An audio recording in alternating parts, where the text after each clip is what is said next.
Sveiki, šiandien kalbinu Eglę Ukanytę. Ji savo pašaukimą atrado ten, kur dauguma sustingsta iš baimės – scenoje.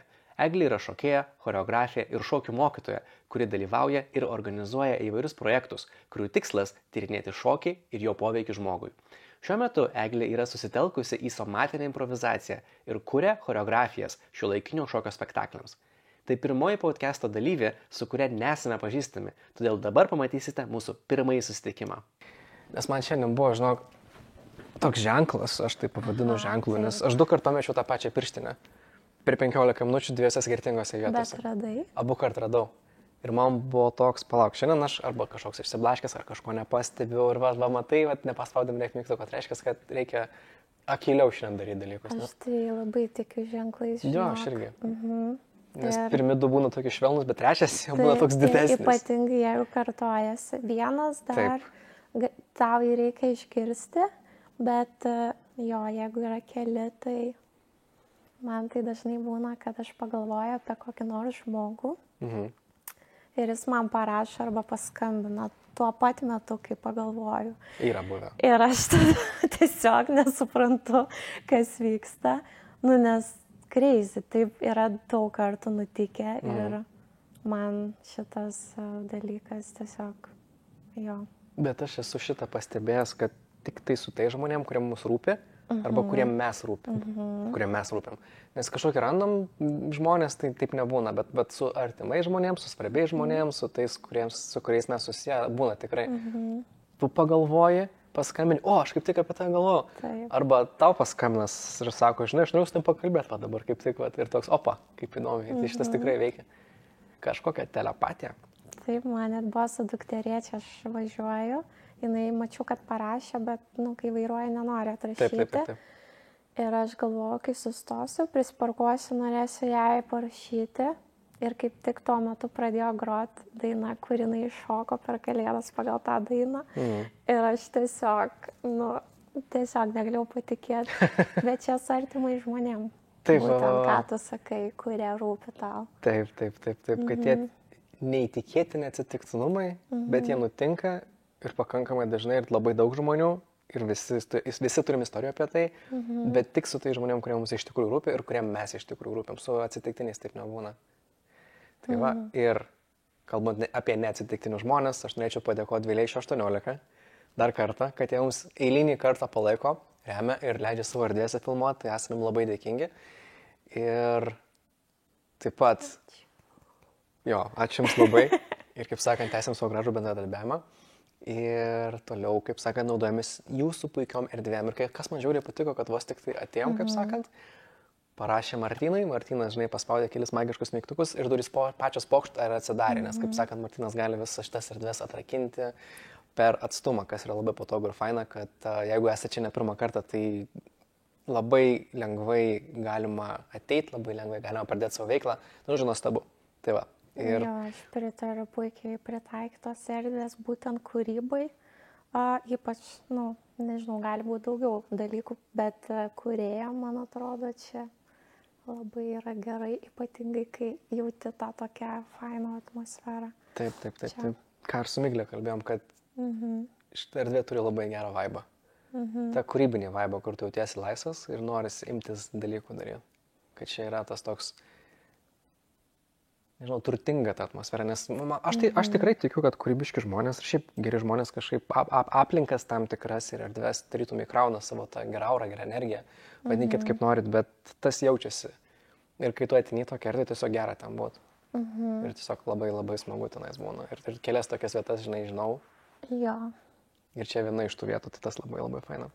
Tai va, aš irgi, nežinau, man atrodo, minėjau tau, kad filmavau vieną video. Aš mėgstu filmuoti skirtingose lokacijose, netgi kai keliauju, kartais tiesiog, čia mano kaip dienoraštis ir kaip kalba, kokią tuo metu turiu būseną, ją nufilmuoju ir papasakoju judesiu. Tai būtent Vileišį, kur yra filmuota, jinai tokia labai atvira ta žinutė yra ir labai faina sulaukti feedbacko iš artimų, ne tik artimos aplinkos, daug, jie yra Instagram'e, YouTube'e, tie visi video, kuriuos esu padarius, bet labai faina, kad ten yra labai mažai peržiūrų, kol kas, nežinau, gal kažkada bus daugiau, bet man po kokių metų arba po pusmečio prieina žmogus ir pasako, kad labai patiko tavo video, ta kūrybinė dalis. Tai jo, tai labai faina, kad yra vis dėlto ir tas tave skatina toliau daryti. Tu nenustoji vien dėl to, kad, nežinau, 100 ar ten 200 žmonių pasiekia. Tai va, tai kažkaip aš darau ir dėl to tada, kai jaučiu, kad noriu, gal nemoku tos, nežinau, marketingo dalies, kad plačiai tai pasklistų, bet man va tie keli atsakymai, kad kažkam patiko, surezonavo, įkvėpė, man jau užtenka ir aš tada jo noriu ir toliau galvoju apie kitą. Tai gal tau irgi, nežinau, tai būna kartais. Kad... Aš pilnai suprantu, ką tu sakai ir aš tai labai džiaugiuosi tais keliais šimtais tų peržiūrų, nes tu supranti, kad čia nėra atsitiktiniai žmonės, kad čia yra tavo draugai, tavo artimieji, ką aš ir savo paustuose, žinai, rašiau, kad ačiū jiems labai, kad skiriat savo laiko ir savo dėmesio, žinai, kartais negalim susitikti dienoj, ar savaitį, ar mėnesį netgi, bet kad žmonės pažiūrėjo tavo kūrinį ir vis tiek galėjo su tam tikrą ryšį turėti, gal netiesioginį, bet man tai yra labai stebuklinga netgi. Nes jeigu, žinai, būtų milijonas peržiūrų žmonių, kurių tu nepažįsti, labai nuostabu ir faina, kad jie laiko savo skiria, bet kai tavo artimi žmonės skiria tavo laiko, čia yra kitas lygis. Tai yra toks, aš nežinau, daug stipriau tai jaučiasi. Galbūt tu negali iš to marketingo padaryti jo, bet tu jautiesi labai, nežinau, kažkaip prasmingai, kad tavo mylimi ir artimi žmonės tau skiria dėmesio.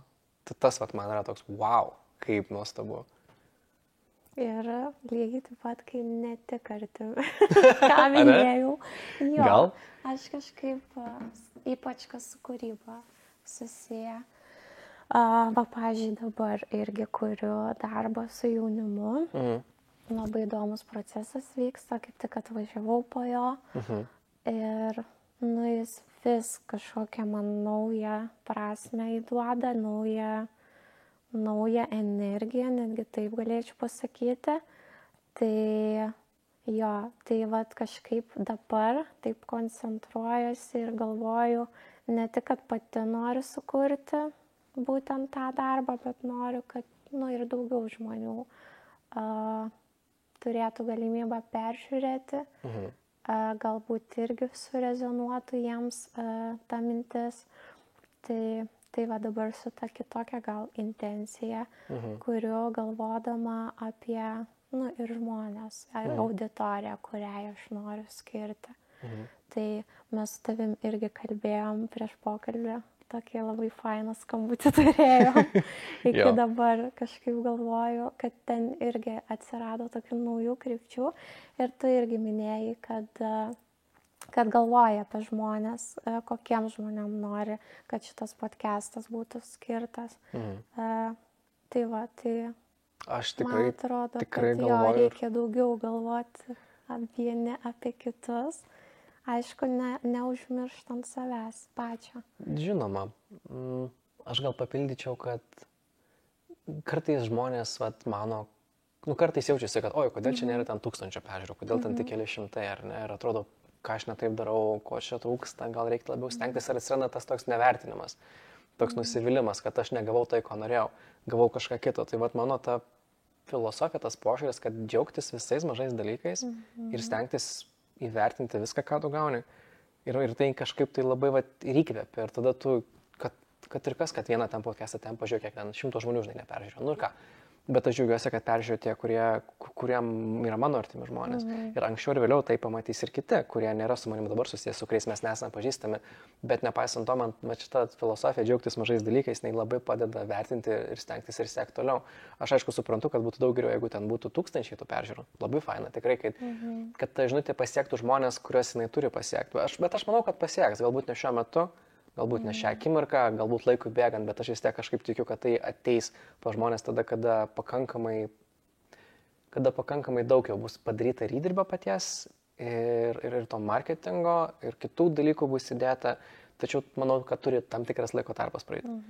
Dedant nuoseklias pastangas, po truputį ateis rezultatas, kuris yra daug didesnis negu tu tikėjai, bet tame esmė, kad turi nuosekliai ir ilgą laiką tą daryti.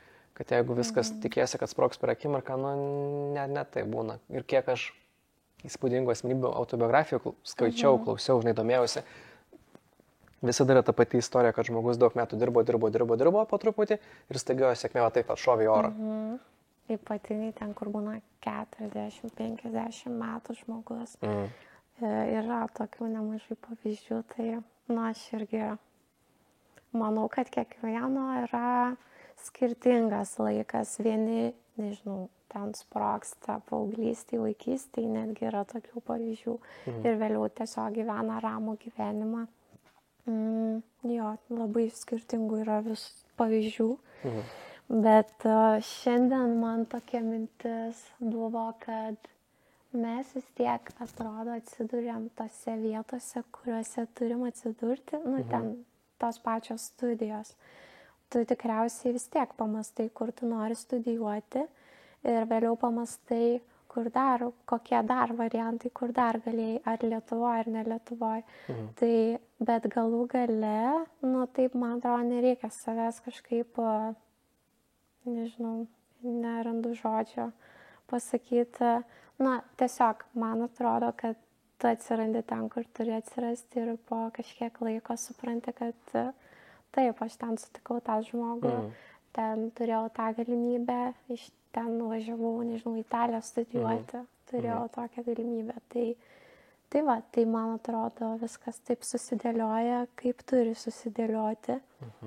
Ir kartais net nežinai, kur dar tave nuveda Niekad nežinai. Ateitis niekam nežinoma. Mes galim planuoti, kaip tik norim, įsivaizduoti, ką tik norim, bet kas iš tikrųjų atsitiks, ne vienas iš mūsų nežino. Todėl aš bent jau kuo tikiu, tai kad randi kryptį savo ir tiesiog, žinai, nuosekliai ir kukliai dirbi. Stengiasi, nereikalauji iš visatos, kad mane dabar pripažintų, nebandai, žinai, Dievą varyti medį, nebandai, žinai, paimti to, bet tiesiog nuosekliai darai, stengiasi, bet nuosekliai ir nuolat. Ir man atrodo, kad tada atsiduri ten, kur turiu būti, nes aš tikrai ir praeitose podcastuose kalbėjau, kad talentingi žmonės, kurie nedirba ir nevysto savo talento, tas talentas užgesta. Čia 100% tikrai. Tai aš dėl to ir noriu tik tai akcentuoti, kad reikia dirbti ties to. Nuosekliai atsipalaidavus, ramiai, bet reikia, nes visi mano pažįstami žmonės, kurie net ir visiškai hipiai, kurie, kaip sakant, labai dvasingi, nieko nedirba, normalaus ir įprasto nieko nedirba, bet daro kažkokius rankdarbius, kažkokius mokymus ir užsiėmimus. Visi sėkmingi hipiai yra tie, kurie daro tai nuosekliai ir vos ne kasdien, žinai, o ne tie, kur atsisėda ir laukia įkvėpimo. Vat šitą savaitę aš nieko nedarysiu, kitą savaitę kažką padarysiu. Ne, nuolatos siekia savo svajonių, siekia savo, kaip sakant, daro tai, ką jie tiki, bet nuolat. Ir tada jie tikrai atsiduria ten, kur turi būti ir pasakoja neįtikėtinas istorijas, kaip atrodo kažkoks stebuklas čia atsitiko. O kaip tu manai, kaip žmogus randa tą mylimą veiklą? Kodėl, pavyzdžiui, vienas nori groti, o kitas, nežinau, nori verslą daryti?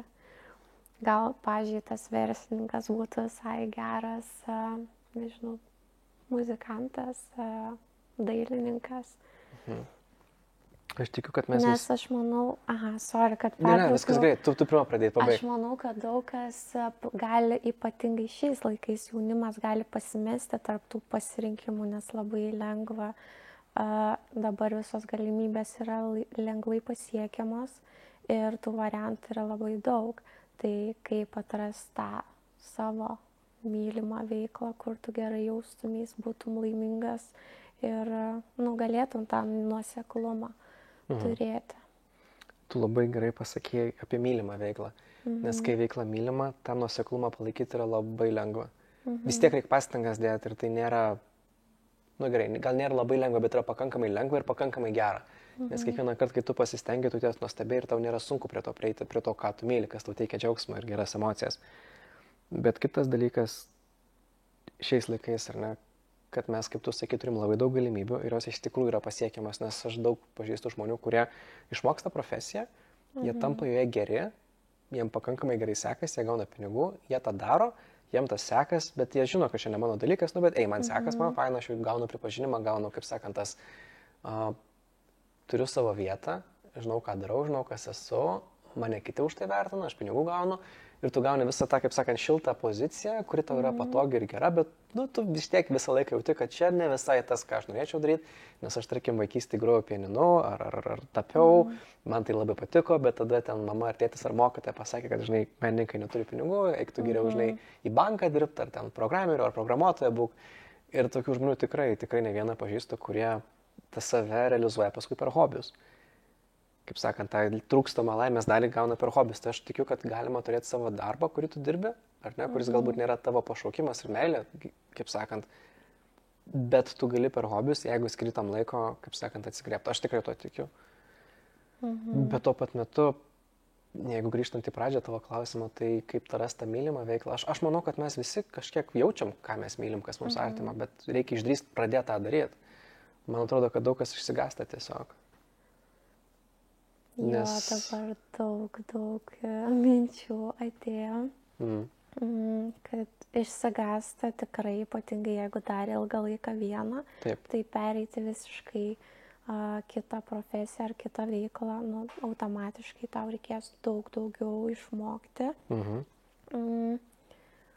Bet aš manau, kad šiuolaikinis žmogus gal neprofesionaliai gali tą daryti, bet išmokti kažkokių naujų įgūdžių, skilsų, manau, dauguma gali. Nesakau apie visus, yra variantų, kur žmogus iš viso gali bet ką pasimti ir iš karto gerai daryti. Bet, yra tokių veikėjų, taip, pažįstu. Bet jeigu tik patinka, nežinau, tas pats šokis, bet nešokai nuo vaikystės, šiais laikais yra, ne šiais laikais, bet jau senai yra įvairių stilių, kuriuos tu gali, tiesiog, kaip tu sakai, tiesiog kaip hobį pasimokyti. Ypatingai, aš kadangi šitos srities atstovė, tai aš irgi išbandau įvairius sportus, turiu aktyvų laisvalaikį, nėra, kad tik šokčiau, tikrai ne, bet su kuo negaliu atrasti visiškai tos pačios veiklos, kuri suteiktų tiek daug emocijų, tu galėtum save įprasminti, išreikšti, ką tuo metu jauti. Aš žinau, kad yra sveika ir patinka ir daugumai žmonių reikia sportuoti, nes irgi tie patys endorfinai išsiskiria, bet sportas man asmeniškai neduoda to pačio emocinio ir ne tik emocinio, bendro tokio vidinio pasitenkinimo. Bet jo, tai čia su to pačiu atradimu gal aš esu atradusi, kad tai man teikia džiaugsmą ir laimę. O kada tai atradai? Geras klausimas. Čia buvo vaikystėj, nes aš nuo vaikystės šoku. Ir aš vaikystėj buvau tokia nedrasi, dabar irgi nepasakyčiau, kad esu labai drąsus žmogus, bet vaikystėj buvau dar labiau nedrasi, išsigandusi, bijodavau suaugusių. Ir aš buvau tokia stebėtoja labiau, ne dalyvė, bet stebėtoja ir stebėdavau visus žmonės, kas man dabar labai dažnai padeda gyvenime. Ir aš kažkaip nesaugiai jausdavausi nei mokykloje, nei gatvėje, nei mieste, ypatingai kai daug nepažįstamų žmonių. Šeimoje viskas tvarkoja, bet ten, kur būdavom nesaugu, aš tiesiog kažkaip užsiblokuodavau. Ir tada atsirado šokis, tiesiog pamačius vieną koncertą, aš prieš tai kitus meno dalykus jau grojau pianinu, lankiau muzikos mokyklą, bet kadangi buvau labai aktyvus vaikas, man 4 valandas groti, nes tu groji 4 valandas namie, tada dar muzikos mokykloje apie 3 ir dar namų darbai, irgi kur yra sėdima veikla. Taip. Tai aš tiesiog jaučiau, kad man labai trūksta to judesio.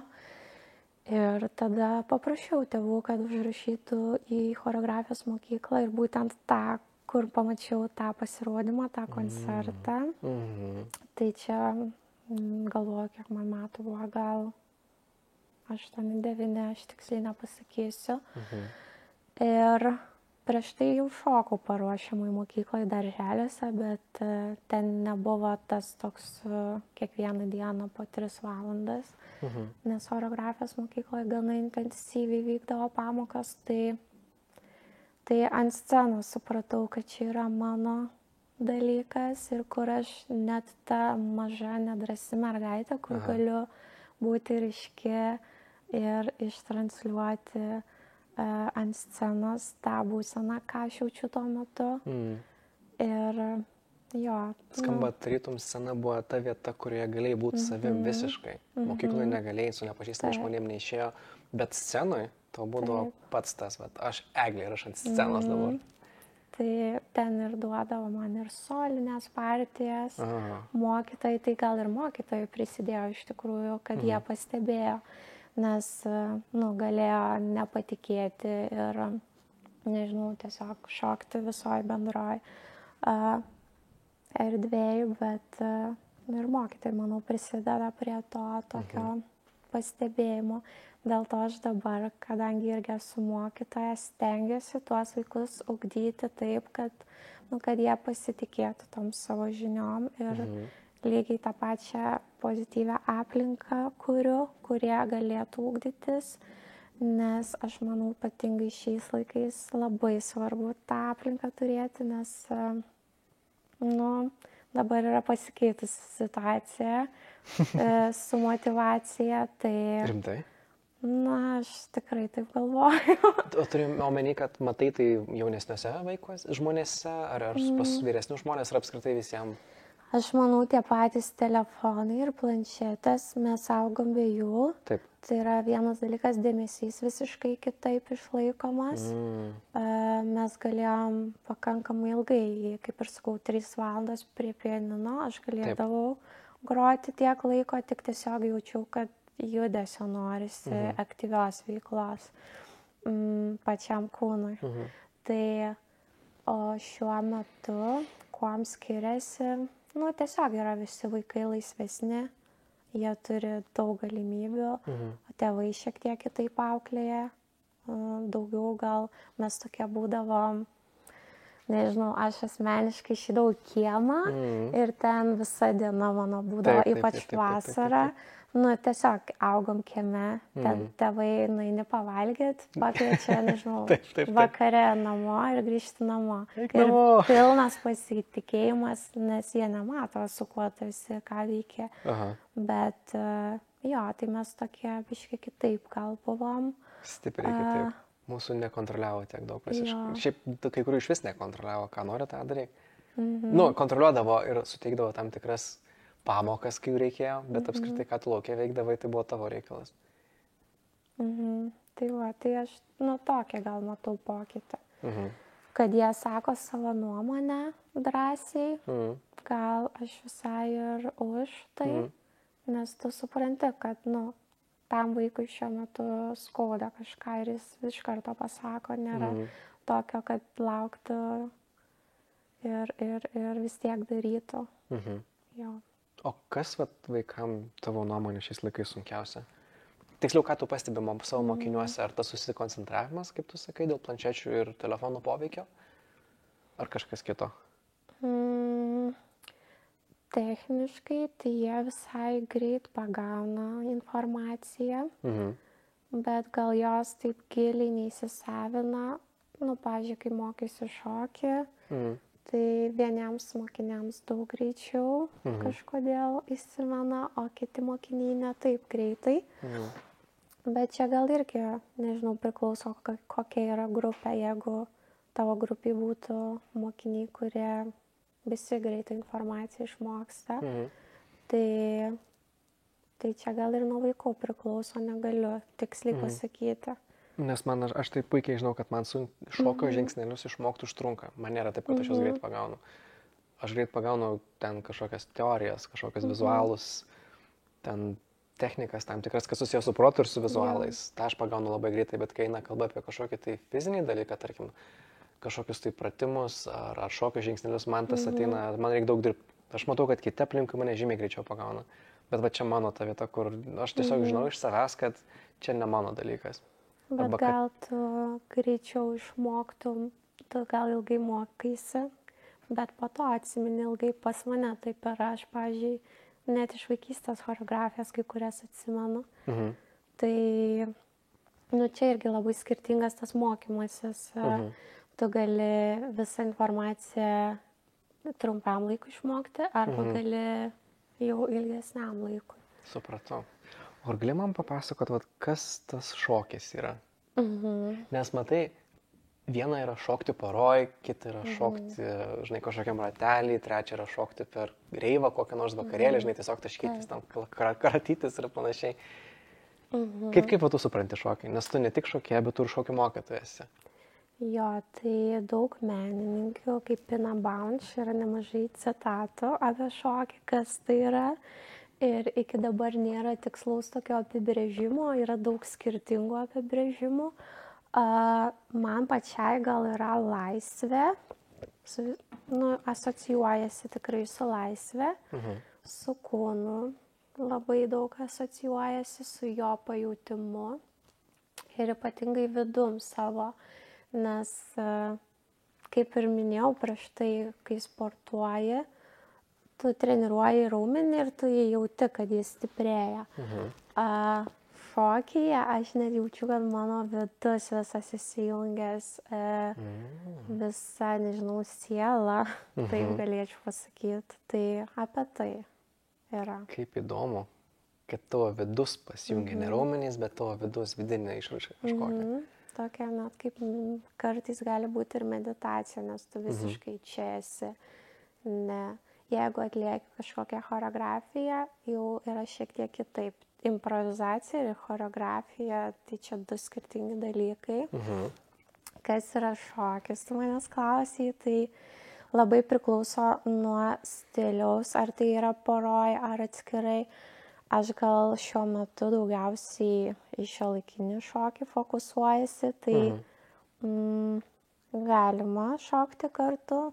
Bet šiuolaikistai neretai šoka atskirai ir tos choreografijos ir, pavyzdžiui, kūriau spektaklį apie vienatvę. Bet jo, tai labai galima skirtingai įvardinti. Tai labai priklauso nuo stiliaus, atsakant į tavo klausimą, ar tai yra bendra choreografija ar ne. Pavyzdžiui, kalbant apie mūsų lietuvių liaudies šokius, aš nemažai metų juos šokau. Tai man labai yra apie kolektyviškumą. Ypatingai tos visos dainų šventės, kai tu jose dalyvauji ir ten tiesiog jauti, kad tas patriotiškumas yra ir visos tos bendros choreografijos vienodas, kur iš skirtingų miestų žmonės išmoksta ir suvažiuoja į vieną renginį, tai ten nerealu yra tikrai. Visi, kas yra patyrę tą ir dalyvavę, manau, kad ir dainų šventėse ir su chorais, kai kurie yra važiavę, tai aš manau supranta, kas tai yra. Tai vien jau stebėt dainų šventės yra neįtikėtina. Tas ansamblių vakaras, kur vyksta Kalnų parke.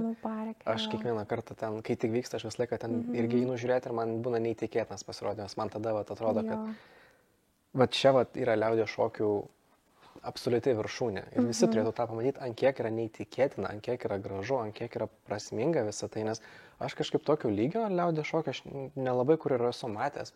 Nei per renginius, nei per kažkokius koncertus, bet ten būna kažkoks atrodo kaip stebuklas ir taip neįtikėtinai profesionaliai padaryta ir ta muzika, ir ta choreografija, ir visa programa tiesiog nurauna stogą. Tai čia vienas iš nedaugelio renginių, į kuriuos aš iš tikrųjų niekad nepraleidžiu, nes ten būna tiesiog sunku patikėti, atrodo. Toks neįtikėtinas energijos kiekis, tas bendruomeniškumas, kaip tu sakai, kaip visi nuostabiai juda, net atrodo, blemba, kaip fainas tas folkloras, koks jis nuostabus gali būti ir tiesiog reikia išmokti pateikti teisingai. Ir atrodo, taip dažnai jis yra neteisingai patikimas ir dėl to praranda tą savo patrauklumą, bet Kalnų parke ansamblio vakaras būna kažkas net tobulo tiesiog. Aš tai visiems rekomenduoju nueiti. Visiškai. Varykit, ten pasakoti. Su dainų šventė. Ten dar žinau, kas režisuoja tą Kalnų parko renginį, įvykį, tai irgi didelis įdirbis žmogus. Tai Ten vienas žmogus? pagrinde vienas suguria tą bendrą vizualą, bendrą režisūrą, Taip. bet aišku prisideda labai daug Žinoma. žmonių. Jo, tai. Nice. O kaip atradai modernų šokį ir kas yra šiuolaikinis šokis, modernus šokis? Kas tai yra tau? Nes va, tu šoki ne vieną dalyką, tu šokai liaudies šokius, bet tu taip pat šoki ir tą modernų šokį. Tai koks skirtumas tarp šitų dviejų yra dalykų? Tai aš labai myliu tautinį šokį ir turėjau puikią vadovę. Tai jinai atvedėm ir tą meilę savo lietuviškam šokiui įdėgė man. Tai aš labai dėkinga už tai. Ir tada, kai jau sugalvojau stoti į šokį, įstojau ir jau tada tos užuomazgos modernaus šokio aš tiesiog žiūrėdavau YouTube'ą, nes jau buvo YouTube'as įvairius pasirodymus ir mane visai sudomino modernus šokis, tik aš jo dar nebuvau šokusi, nes choreografijos mokykloje neturėjom tokios kaip disciplinos. O kaip svarbu šokyje daryti taisyklingai pratimus? Ar tai, kaip tu sakai, jeigu tu neteisingai atlieki šokio žingsnelius, tu gali pasitempt, susitraumuoti ir taip toliau? Gali. Čia sudėtingas klausimas, nes technika kiekvienam šokio stiliui yra labai skirtinga. Klasikiniam šokyje vis tiek yra patemptos pėdos, verstumas. Jo, pavyzdžiui, hip-hop'e yra toks bounce'as. Čia gali labai plačiai šnekėti ir nenoriu ten kito atstovo šokio suklaidinti, bet aš manau, kiekvienam šokio stiliui tu turi vis tiek pilnai žinoti ir pilnai išmanyti, ypatingai jeigu tu po to mokai to šokio stiliaus, kad tų savo mokinių kaip čia pasakyti, kad jie irgi šoktų gerai ir taisyklingai ir žinotų pagrindus visus, bent jau. Tai šiuolaikiniam šokiui, kad aš pereičiau ir kad galėčiau mokinti, gal kokių 5 metų reikėjo. Jo, nes prieš tai tik pati šokau. Bet šiuolaikinis šokis, jeigu aš gerai suprantu, jis neturi kažkokios tai labai griežtos struktūros. Jis ar turi? Jeigu kalbant apie paedukuok mane, nes aš nežinau. Tai turi. Turi. Bet šiuolaikinis šokis, kodėl man jis patinka, nes jis yra platus, jis vis su šiuolaikiniu gyvenimu, jis keičiasi ir pavyzdžiui, nežinau, kiek tu stebi spektaklius ir pasirodymus, tai aš, kai nueinu į spektaklius būtent šiuolaikinio šokio, tai matau jau pokytį, koks šiuo metu yra tas šiuolaikinis šokis. Yra technikos, kurias, pavyzdžiui, atrado kiti mokytojai ir kiti kūrėjai, tai jos nesikeičia. Tai, aišku, yra panašu, yra, nežinau, flowworkas ir release technikos, nežinau, kiek tu esi susipažinęs pilnai. Gal aš nesu. Stebint, galbūt atrodo, kad jis toks daug improvizacijos, daug laisvės. Tai improvizacijoje tikrai reikia tos laisvės, bet jeigu apie šokio technikas kalbam, šiuolaikinio šokio, tai šiek tiek kitaip yra. Kad vis dėlto ten yra tam tikra struktūra, tam tikri žingsneliai, kuriuos reikia mokėti, žinoti. Yra pagrindai, jo. Yra pagrindai. Pavyzdžiui, Mama Baby, vienas žingsnelis. Galėčiau aš daugiau pavardinti. Tu fainai galėtum parodyti. Jo, tai vat. Supratau. O kokios buvo būtent Lietuvos studijų, nežinau, peripetijos, kas patiko, kas nepatiko? Nes sakė, būtent Italijoje atradai tą modernaus šokio dvasią, pavadinkim, ar ne? Ir po to žinojo, kad nori būtent šią kryptim keliauti. Kodėl Lietuvoje to neatsitiko? Ar kada svarstė apie tai? Galbūt, nes mano kryptis buvo šokio pedagogika. Ir gal šiek tiek trūko to tokio gilesnio panirimo į šokį. patį judesį, apie pedagogiką tikrai mes daug sužinojom ir buvo naudingos studijos. Turėjom ir psichologijos, ir filosofijos, ir didaktikos, ir netgi praktikos mokyklose, kur tu galėjai gyvai testuotis. Jo, ir suprasti, ar tikrai tau šitas darbas. Nes daug irgi tiesiog perėjo į kitą kryptį po studijų. Taip. Ne visi, bet buvo tokių. Tai gal iš tos pusės, bet aš kadangi iš mažo miesto esu, aš nepasidariau tokio didelio researcho, kur man būtų geriausia. Mąsčiau ir apie Klaipėdą, bet buvau ir stojamuosiuose ten, bet nesudomino manęs ten studijos. Nors turėjau net kvietimų po to ir telefonu. Jo, tai buvo kursas LMT tais metais, kai aš stojau, bet jis išsiskirstė ir tiesiog, kurie norėjo toliau studijuoti šokį, išvyko į Olandiją arba tiesiog kitaip ten pakrypo jų kelias. Tai nežinau, bet aš džiaugiuosi, kad turėjau. Ir Lietuvos patirtį, ir Italijos. Nes Lietuvoje išmokai pedagogikos prieimo prie šokio, o Italijoje išmokai paties šokio, kaip tu sakai, ten buvo gilesnis dėmesys pačiai šokio dvasiai, vadinkim, ir tai technikai. Jo, ir technikom. O kaip tu jautiesi šokdama ir mokydama šokti? Nes čia atrodo labai skirtingi du dalykai. Viena daryti tai, ką tu myli, kita yra mokyti to, ką tu myli.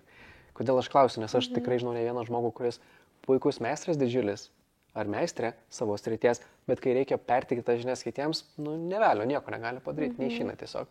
Ir būna atvirkščiai, kurie sugeba žinias neįtikėtinai gerai perteikti, bet patys nieko gero kaip ir gerai. Padaro vidutiniškai, bet nieko įspūdingo, vadinkim šitaip. O vidutiniškai turiu omeny... Jie nepasiekia kažkokių didžiulių aukštumų, jie nėra kaip meistrai pripažinti, garsus ir taip toliau, bet jie paruošia neįtikėtinai gerus, kaip sakant, mokinius, kurie paskui tampa meistrais ir paskui tampa garsiais, neįtikėtinai talentingai žmonėm. Supratau. Tai šokis ir mokymas skirtingi dalykai yra.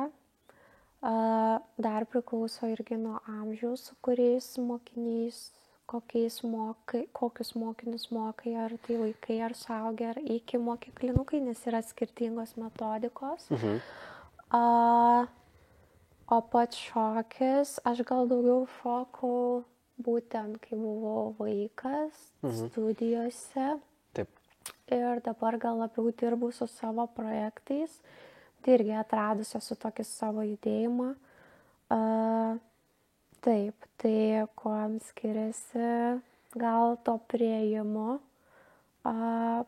nes tu dirbi su kitais žmonėm. Pats šokti, tu visiškai individualiai šoki ir koncentruojasi tik į save, o jo mokant, tai tu koncentruojasi į mokinius, kad jie tobulėtų, kad augtų ir kad O tavo projektai, jie yra apie edukaciją ar apie ką jie? Jie labiau meniniai projektai. Meniniai projektai. Tai tu turi savo mokinius, savo mokymą, pedagogiką, tada tu turi savo meninius projektus, ar ne? Ar gali papasakoti apie tos meninius projektus? Nes aš tavo viename iš postų mačiau, kai buvo projektas, aš net užsirašiau. Digital Leap projektas su virtualia realybė. Ar gali apie jį papasakoti plačiau? Galiu. Labai šiaip esu laiminga, kad dalyvavau Digital Leap'e ir kad turėjau tą galimybę išvažiuoti į Barceloną. Ir su labai įdomiais žmonėms susipažinau.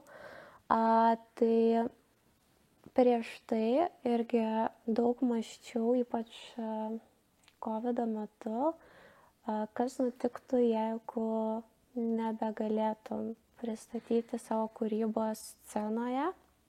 Nes tu niekada negali žinoti, mes visi supratom tikriausiai tą, kas gali nutikti. Ir tada daug mąsčiau, kaip ta kūryba virtualioje erdvėje gali būti gyva ir kaip mes ją galim padaryti gyvą, kad žmogus pajustų tą patį, ką nuėjęs į teatrą, į spektaklį ar į koncertą.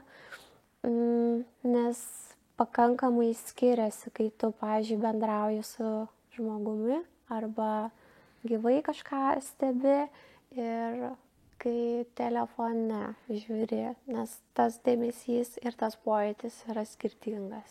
Radikaliai. Taip, tai daug ten buvo apmąstymų ir galvoju apie virtualią realybę, kad vienas iš tokių patiriamų dalykų naujų yra. Tai mūsų tas kursas, trečias modulis, aš būtent trečiam dalyvavau, tai buvo labiau apie savęs pristatymą virtualioje erdvėje, tai visas TikTokas, Instagramas, tavo puslapis. Tai iš tos pusės tikrai buvo labai naudinga. Daug tokių net iš verslo dalykų mums papasakojo, kas yra naudojama. Tai tas metodikas irgi gali kažkiek savo pritaikyti kaip menininkui, nes dauguma menininkų lygiai taip pat aš irgi nemoku savęs parduoti ir gal taip nemoku pristatyti, nors kūryba, manau, vienas iš geriausių dalykų, ką tu gali parduoti ir kūryba turi būti matoma ir turi matyti tos gerus menininkus, kūrėjus, kurie kuria. Tai tas projektas buvo apie tai, kaip save toj digital space, virtualioje erdvėje pateikti, kaip save, kaip sakant, išmokti parodyti? Viena iš dalių buvo, bet mes ten turėjom skirtingas paskaitas. Viena net buvo judesio paskaita, kita paskaita buvo apie teisinius dalykus, nes tai irgi svarbu, tavo idėjas dažnai gali kažkas kitas padaryti. Įsikvėpti. Tai irgi buvo labai įdomu ir naudinga, nes mes praktiškai atlikome, buvo tokia kaip teismo salė ir skirtingos komandos ir teisėjos. Tai įdomi labai užduotis buvo. O aš mačiau vieną vizualą, kur žmonės šoko su VR akiniais. Ar tą darėt? Koks pojūtis tą darant? Aš, kaip sakiau, buvau kitam modulį negu tie, kurie šoko su akiniais. Tai čia nebuvo taip, kad visi žmonės per tą patį praeina? Ne, nes moduliai buvo su skirtingom temom. Tai vieni buvo su VR, aš dalyvavau šiek tiek apie kitus dalykus, kur buvo informacija. Bet esu bandžiusi VR ir vienam spektakliu apie kripto. Ten buvo toks tyrimas labiau ir atvira laboratorija, kur žmonės irgi galėjo ateiti pasižiūrėti. Tai visai įdomu buvo tos vizualus stebėti. Tau net šiek tiek sukasi galva, kai tu užsidedi, nes iš tikrųjų įsivaizduoji, kad esi toje erdvėje, ką matai. Tai įdomu tikrai. O šitas spektaklis su VR, kaip tu sugalvoji tai? Arba šiaip koks santykis virtualios realybės ir šokio? Nes kai tu užsidės tos akinius, aš įsivaizduoju, tu nelabai gali matyti savo kūną, tu nematai savo kūną, tu matai kažką kito. Ir kaip kūnas tada jaučiasi, kai tu jo negali stebėti ir nematai, ką jis daro. Tai čia tas pats, kaip tu esi užsimerkęs panašiai. Tu gali judėti ir gali daryti tos pačius judesius, bet pojūtis yra skirtingas. Tai, manau, VR-as panašu duoda efektą, kad tu užsidedi akinius, tu matai vaizdą, bet jis yra kitoks, nei tu tuo metu esi. Pavyzdžiui, būtum su VR ir atsitrenktum į sieną. Kas tada nutiktų, įdomu būtų tikriausiai. Sudužtų akiniai. Tai šiaip technologijos man įdomu su jom tyrinėti ir kurti meną. Dar tokio sukūrusi nesu kažkokio vizualaus dalyko, bet labiau iš tos tyrimo pusės man įdomu tie visi procesai, tas pats artificial intelligence.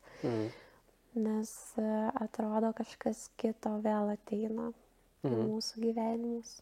Labai stipraus ir didžiulio. Bet šokio aš įsivaizduoju, jis nelabai pakeis. Na, aš irgi galvoju, kad Nes viską atrodo gali pakeisti, bet šokio tai čia vienas iš tų sričių, kur tu neįmanoma, nes jeigu tau robotai šoks, vis tiek neįdomu. Tiesiog, it's not the same thing. Viena mergina teko man pačiam šokius lankyti, tam porą mėnesių buvo, atrodo, ir aš viena mergina, kaip šokau, jinai kalbėjo, kad jinai labai myli šokį, jai labai patinka, jinai pati yra šokio mokytoja, moko moterį šokti grupiai, choreografijų. Ir jinai iš esmės sakė, kad per šokį jinai kažkaip susižalojo kelienius ar kaip. Aš tiksliai, traumos. Tiksliai nepamenu, kas nutiko, bet sakė, kad dabar jau tas šokis yra kitoks negu prieš tai. Nes jau nebegali taip laisvai judėti. Tai čia aš įsivaizduoju, kad tas šokis profesionaliais turi tą tamsią pusę, kaip ir sportininkam, iš esmės, kad jie gali patirti tokių traumų, kurios apribojos judesio laisvę ateityje, ar ne? Nu, čia irgi priklauso nuo valandų tikriausiai, kiek šokį, kiek tam atsiduodi. Taip. Tai čia tiesa, ką tu pasakai, yra tos traumos, aš gal tokių didelių neturėjau, išskyrus pėdos skilimą, kuris irgi nuo šokio Taip. atsirado, bet puikiai sugijo, tai tuo metu irgi daug tokių minčių buvo, o kas jeigu tu iš viso nebegalėtum šokti ir nebegalėtum daryti to dalyko. Taip. Tai čia ir per psichologiją, psichologijos prizmė eina, bet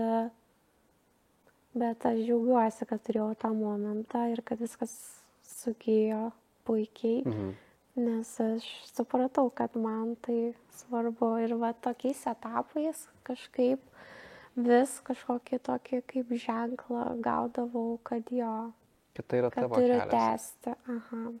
O ar tu galvoji, kaip ateityje tavo šokis vystysis, arba link ko tai veda?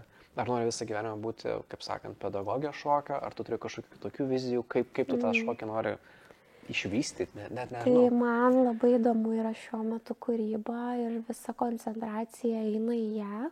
Tai kūryba gali būti ir su kitais žmonėmis, ir pati daug researcho darau. Iš kūrybinės pusės, būtent iš to judėjimo, man patinka atrasti naujus judėjimo būdus. Tai gal sakyčiau, kad tas ir tolimesnis kelias tikriausiai būtų daugiausia su kūryba susijęs. Pedagoginė veikla man patinka, su ja viskas yra gerai. Aš galiu tikrai mokyti ir man patinka tą daryti, bet nenoriu tik mokytoja būti. Taip. Ir aš manau, kad aš daugiau sričių galiu daryti ir man pačiai atrodo, kad galiu daugiau duoti ir per tą kūrybinę pusę. O ar turi svajonę savo ateities vizijos su šokiu? Ar bandyti vizualizuoti? Kas tai būtų? Ar tai būtų šokis solo arenoje kokioje? Ar tai būtų, nežinau, kažkoks gyvenimas ten Tailande, paplūdimy ir šokį savo kiek tik nori? Kaip tai atrodo? Nei vienas variantas tikriausiai. Matai, koks taviškis? Maniškis būtų, čia net vasarą turėjau tokį laisvą rašymą. Labai gera praktika yra rašyti 15 minučių savo srautą minčių ir pasibraukti svarbiausius dalykus. Tai aš pasibraukiau, kad noriu kurti ir bendruomenę, ne tik šokti, nežinau, ant savęs kurti kūrybinius darbus, bet noriu tam tikrą bendruomenę kurti ir su žmonėm man labai patinka dirbti ir kurti su jais. Tai ateityje galbūt matau viziją sujungti visus tuos dalykus, ką šiuo metu darau, juos praplėsti ir gal tai bus, nežinau, kažkokia mokykla, kur gal bus kažkoks teatras. Čia daug variantų gali būti, gal arenos gal nėra toks mano svajonių dalykas. Esu spektaklyje jau arenoje šokusi, tai suprantu, kas tai yra. Ir kas tai yra? Na, aš tiesiog žiūriu tai kaip į darbą. Savęs taip išreikšti ten negaliu 100%, ypatingai dalyvaujant masinėse scenose, bet irgi galiu tai daryti. Tai gal savęs taip neįprasminčiau šokdama su kitais žmonėmis. Aš turiu daug įdomių minčių ir daug kūrybinių idėjų, kurias noriu gyvendinti. Tai ir jos tokios yra pakankamai individualios, kurios, tai kitų choreografijos man patinka šokti, aš galiu šokti, bet man patinka ir savo įgyvendinti idėjas. O kuri dalis tau labiau patinka, artimesnė būti pedagogė ar šokti kitų choreografijas iš tų dviejų dalykų? Labai geras klausimas, nes ir tas tikriausiai nebūtų tas galutinis mano tikslas. Taip. Bet aš juos ir dabar abudu darau šiuo metu ir abudu man patinka daryti. Aš negalėčiau sakyti, kad ne, šito tikrai nedarysiu arba tikrai nešoksiu šitos choreografijos. Kuris labiau, nežinau, žinok. Ir vieni, ir kiti pliusų turi tikriausiai, ką? Jo, vieno tokio išskirti negaliu. Abu patinka. O kas tau patinka dirbant su vaikais edukuojančios? Ir kitas dalykas, kokio amžiaus yra?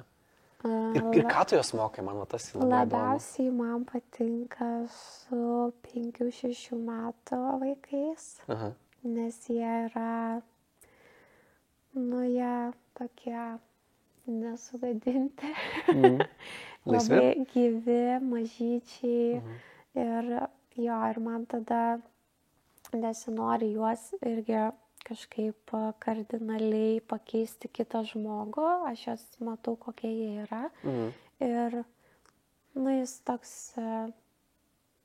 jie tokie pilni, jų akis būna išsiplėtusios ir labai nori tų žinių.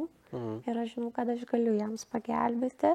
Taip. Su paaugliais gal mažiausiai esu turėjus patirties, esu vienu šokį stačiusi, bet tokio nuoseklaus darbo nesu turėjusi. Suaugę vėl yra visiškai kitaip su jais dirbti, bet irgi labai įdomių dalykų iš jų gali net išmokti ir padiskutuoti. Tai iš kūrybinės pusės, tai aišku, kad suaugę žmonės greičiau pagauna, greičiau įsimena. Su mažais vaikais yra labiau apie ugdymą, mokymą per šokį. Tai su mažesniais tu jos ugdai, su didesniais gali kažką kurt kartu ir iš jų mokytis. Taip. Ok.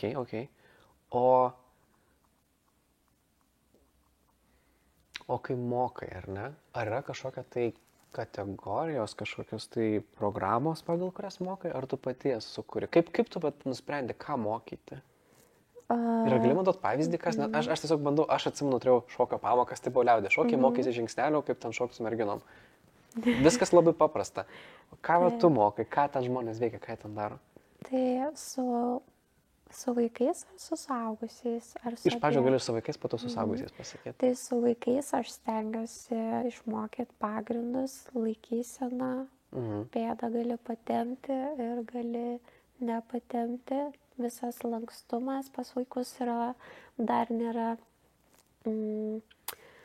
kaip čia pasakyti, jie labai lankstus ir jeigu jie nedarys tų tempimo pratimų, tai po kurio laiko jau nebebus tokie lankstus. Sustabarės tiesiog. Jo, gali pastebėti žmonės, kurie nesportuoja, nes tampa nelanko jogos, yra mažiau lankstus. Tai natūralu. Yep. O suaugusius jau ten, bent jau dabar, kur dirbu su jaunimo teatru, tai aš jau įgyvendinu kūrybinės idėjas kartu su jais. Jie pasako, ką tu nori jam padėti įgyvendinti, ar tu jam pasiūlai idėją? Kaip tai vyksta? Šiuo metu tai yra mano idėja, mano spektaklis, bet aš esu ta choreografė, kuri priima ir kitas idėjas, nėra taip, kad viskas būtų tik iš mano pusės, bet visose grupėse vis tiek turi būti vienas lyderis, negali būti 5, 3, 2, nes kažkas tikriausiai nevyks, visi turi savo kažkokią atsakomybę, kurią atlieka. Tai ten jau labiau iš šiuolaikinio šokio pusės, iš tų improvizacijų kuriam spektaklį ir temą, kurią norim pavaizduoti judesiu. Ar tai šokio spektaklis? Tai pagrindė bus šokiai ten. Taip. Kada spektaklis bus, kada jį galima pamatyti, kaip jis vadinsis, kur? Tai dar daug informacijos nėra. Viena žinoma bus Kultūros naktyse. Taip. Mūsų spektaklis, tai Taip. Ten dalyvausim. Labai gerai. Ir bus dar porą kartų vasarą. Tai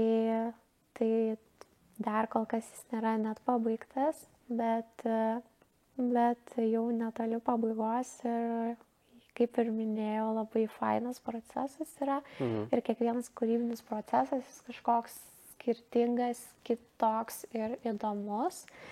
Tai kalbant, ką man patinka daryti, tai tikriausiai aš galėčiau ir naktį galvoti tolimesnės idėjas, kaip aš dėliosiu, kaip jungsiu, koks patobus judesys. Tai tu vizualiai tą matai. Tu matai vizualiai, kokie bus judesiai, kaip kūnas judės, tu tą matai.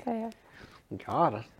Kaip įdomiai. Ar tu atsimeni tą, ar tau nupiešti reikia kažkokią eskizą, kaip tai vyksta?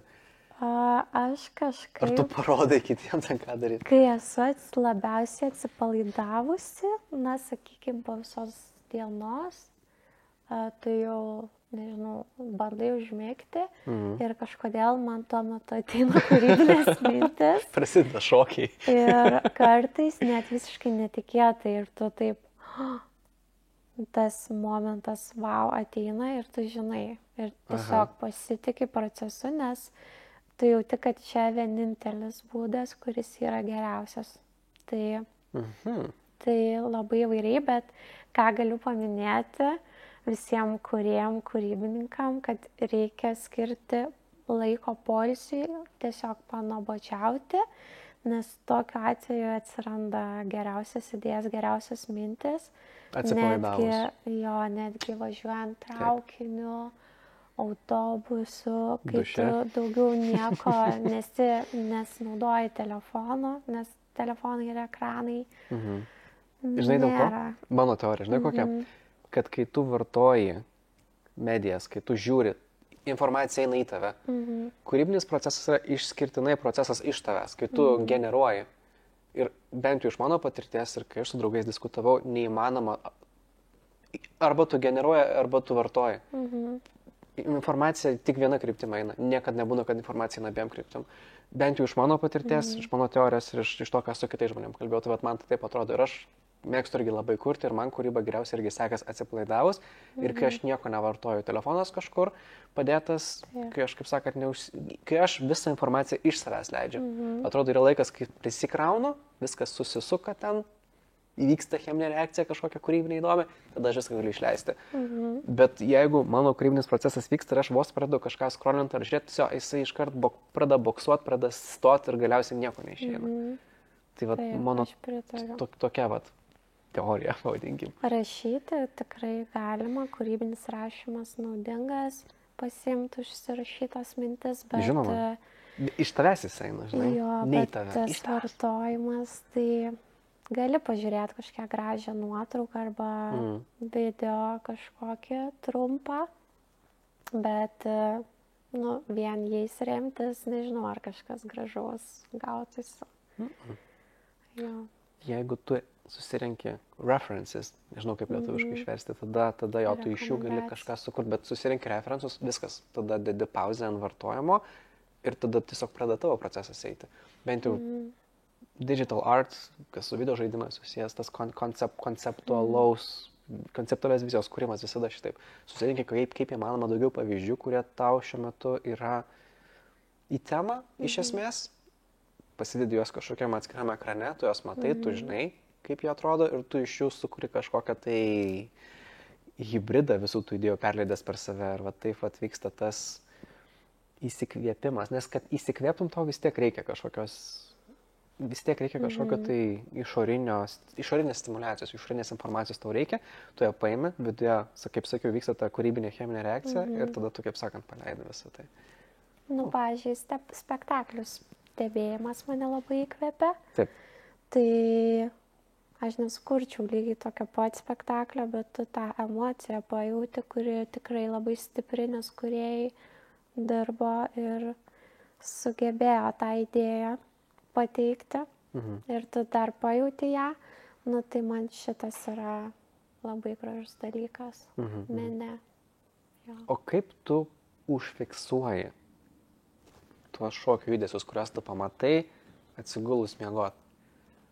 Kaip tu juos atsimeni?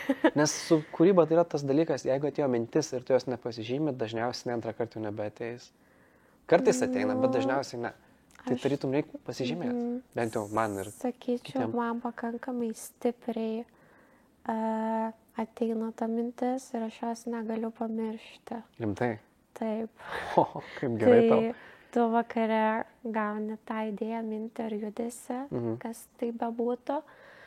Ir tada aš dar galvoju, į kurią vietą aš galėčiau dėti, kuriam kontekste jinai gražiai susižiūrėtų, nes estetika man irgi svarbu yra.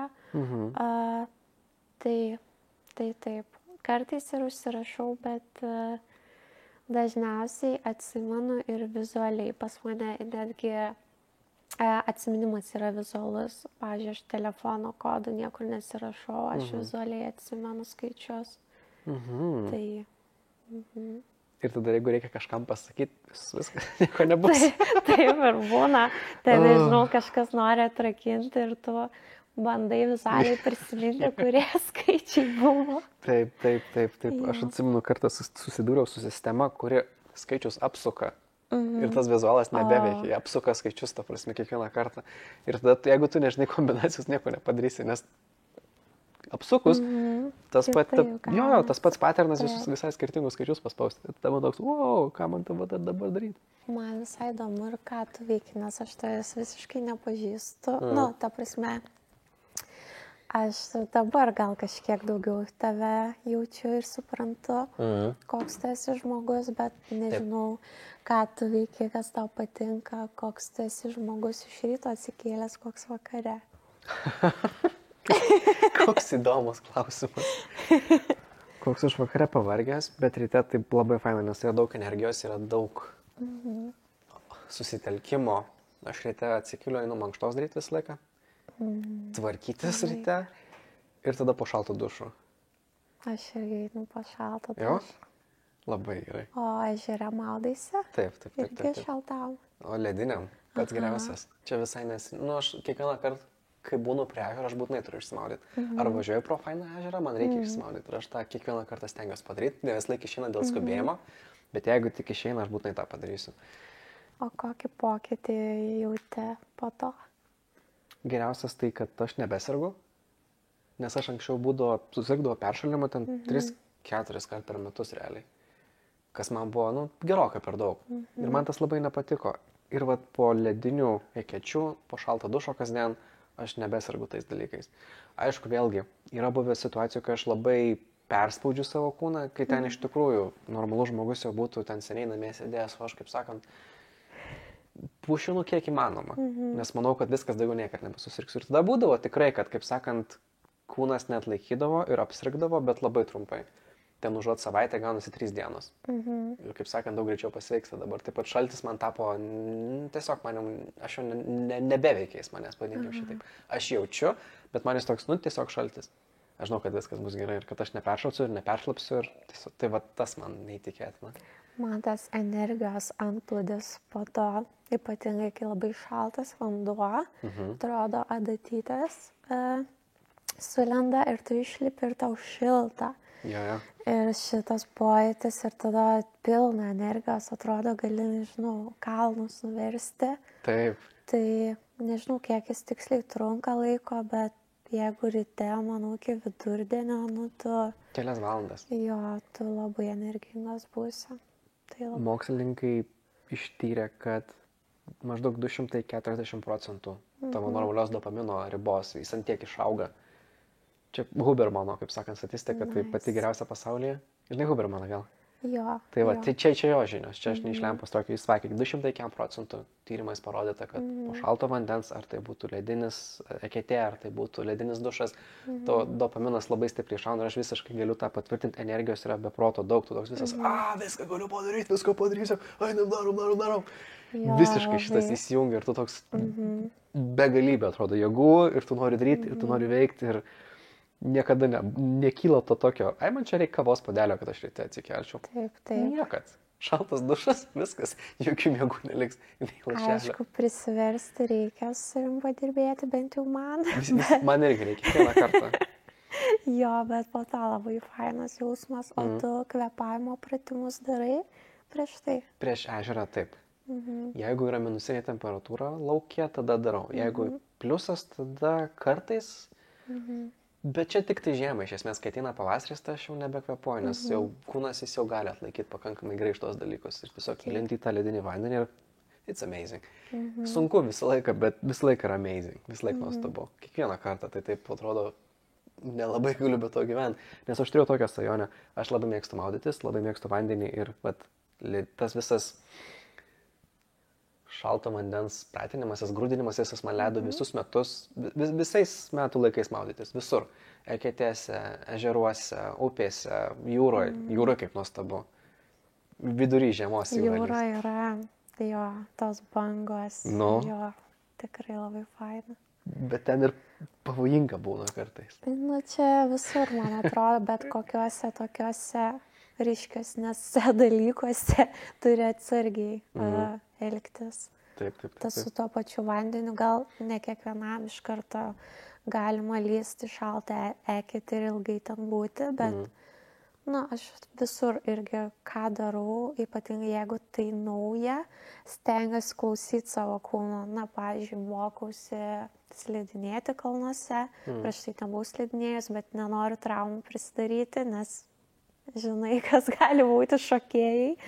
Tai labai kažkaip stengiausi atsargiai, po truputį, neperspausti ir po to visai gerą greitį pagavau. Tai man atrodo, kartais mes visko labai greitai norim, greitai tų žinių, greitai būti geram, bet gal ne visada tau reikia būti ten tobulam, bet jeigu tu tą darysi, tau tai patiks ir po truputį, aš manau, čia kiekvienoj srity galima pritaikyti šitą. Man labai, pavadinkim, pasaulyje atvėrė vienas pokalbis su tokiu aktorium. Prieš daug metų jisai po spektaklio sėdim ant laiptų, kalbam ir jisai sako, žinai, aš niekaip nesuprantu, kodėl visi nori būti geriausiais. Kodėl visi nori būti tobuli. Tai koks skirtumas, ta prasme, gali būti netobulas, gali būti vidutiniškas ir tai jau yra žiauriai gerai. Ir aš taip sėdžiu, klausau ir man staiga atsirišo viskas, kad po galais jis teisus. Nebūtina tau būti geriausiu šefu pasaulyje, bet jeigu tu mokai bent jau vidutiniškai skaniai pagaminti valgyti, tai bus neįtikėtinai gerai. Ta prasme, tavo šeima džiaugsis, tavo artimieji džiaugsis. Kitas dalykas, tau nebūtina būti geriausiu tapytoju. Tu tiesiog išmok tapyti, kaip tau malonu, kaip tau faina. Būk vidutiniškas ir tau bus be galo gera tame, kai tu leidai savo būti netobulu. Galų galia mūsų podcastas, ar ne? Mesgi žali esam ir kiek klaidų pridarom. Ir aš esu įstikinęs, kad ir dabar bus klaidų. Ir man toks, bet aš net nesistengiu būti geriausias. Ir man to net nereikia. Aš galiu daryti vidutiniškai, bet man tai teikia neįtikėtiną pasitenkinimą. Ir va, tas vienas pokalbis man atrakino visą pasaulį, kad būti geriausiu nėra būtina. Ta prasme, galbūt tau atrodo, kad iš tavęs to reikalauja ir iš tavęs to tikisi, bet iš tikrųjų niekam nerūpi ir niekam neįdomu, išskyrus tau pačiam.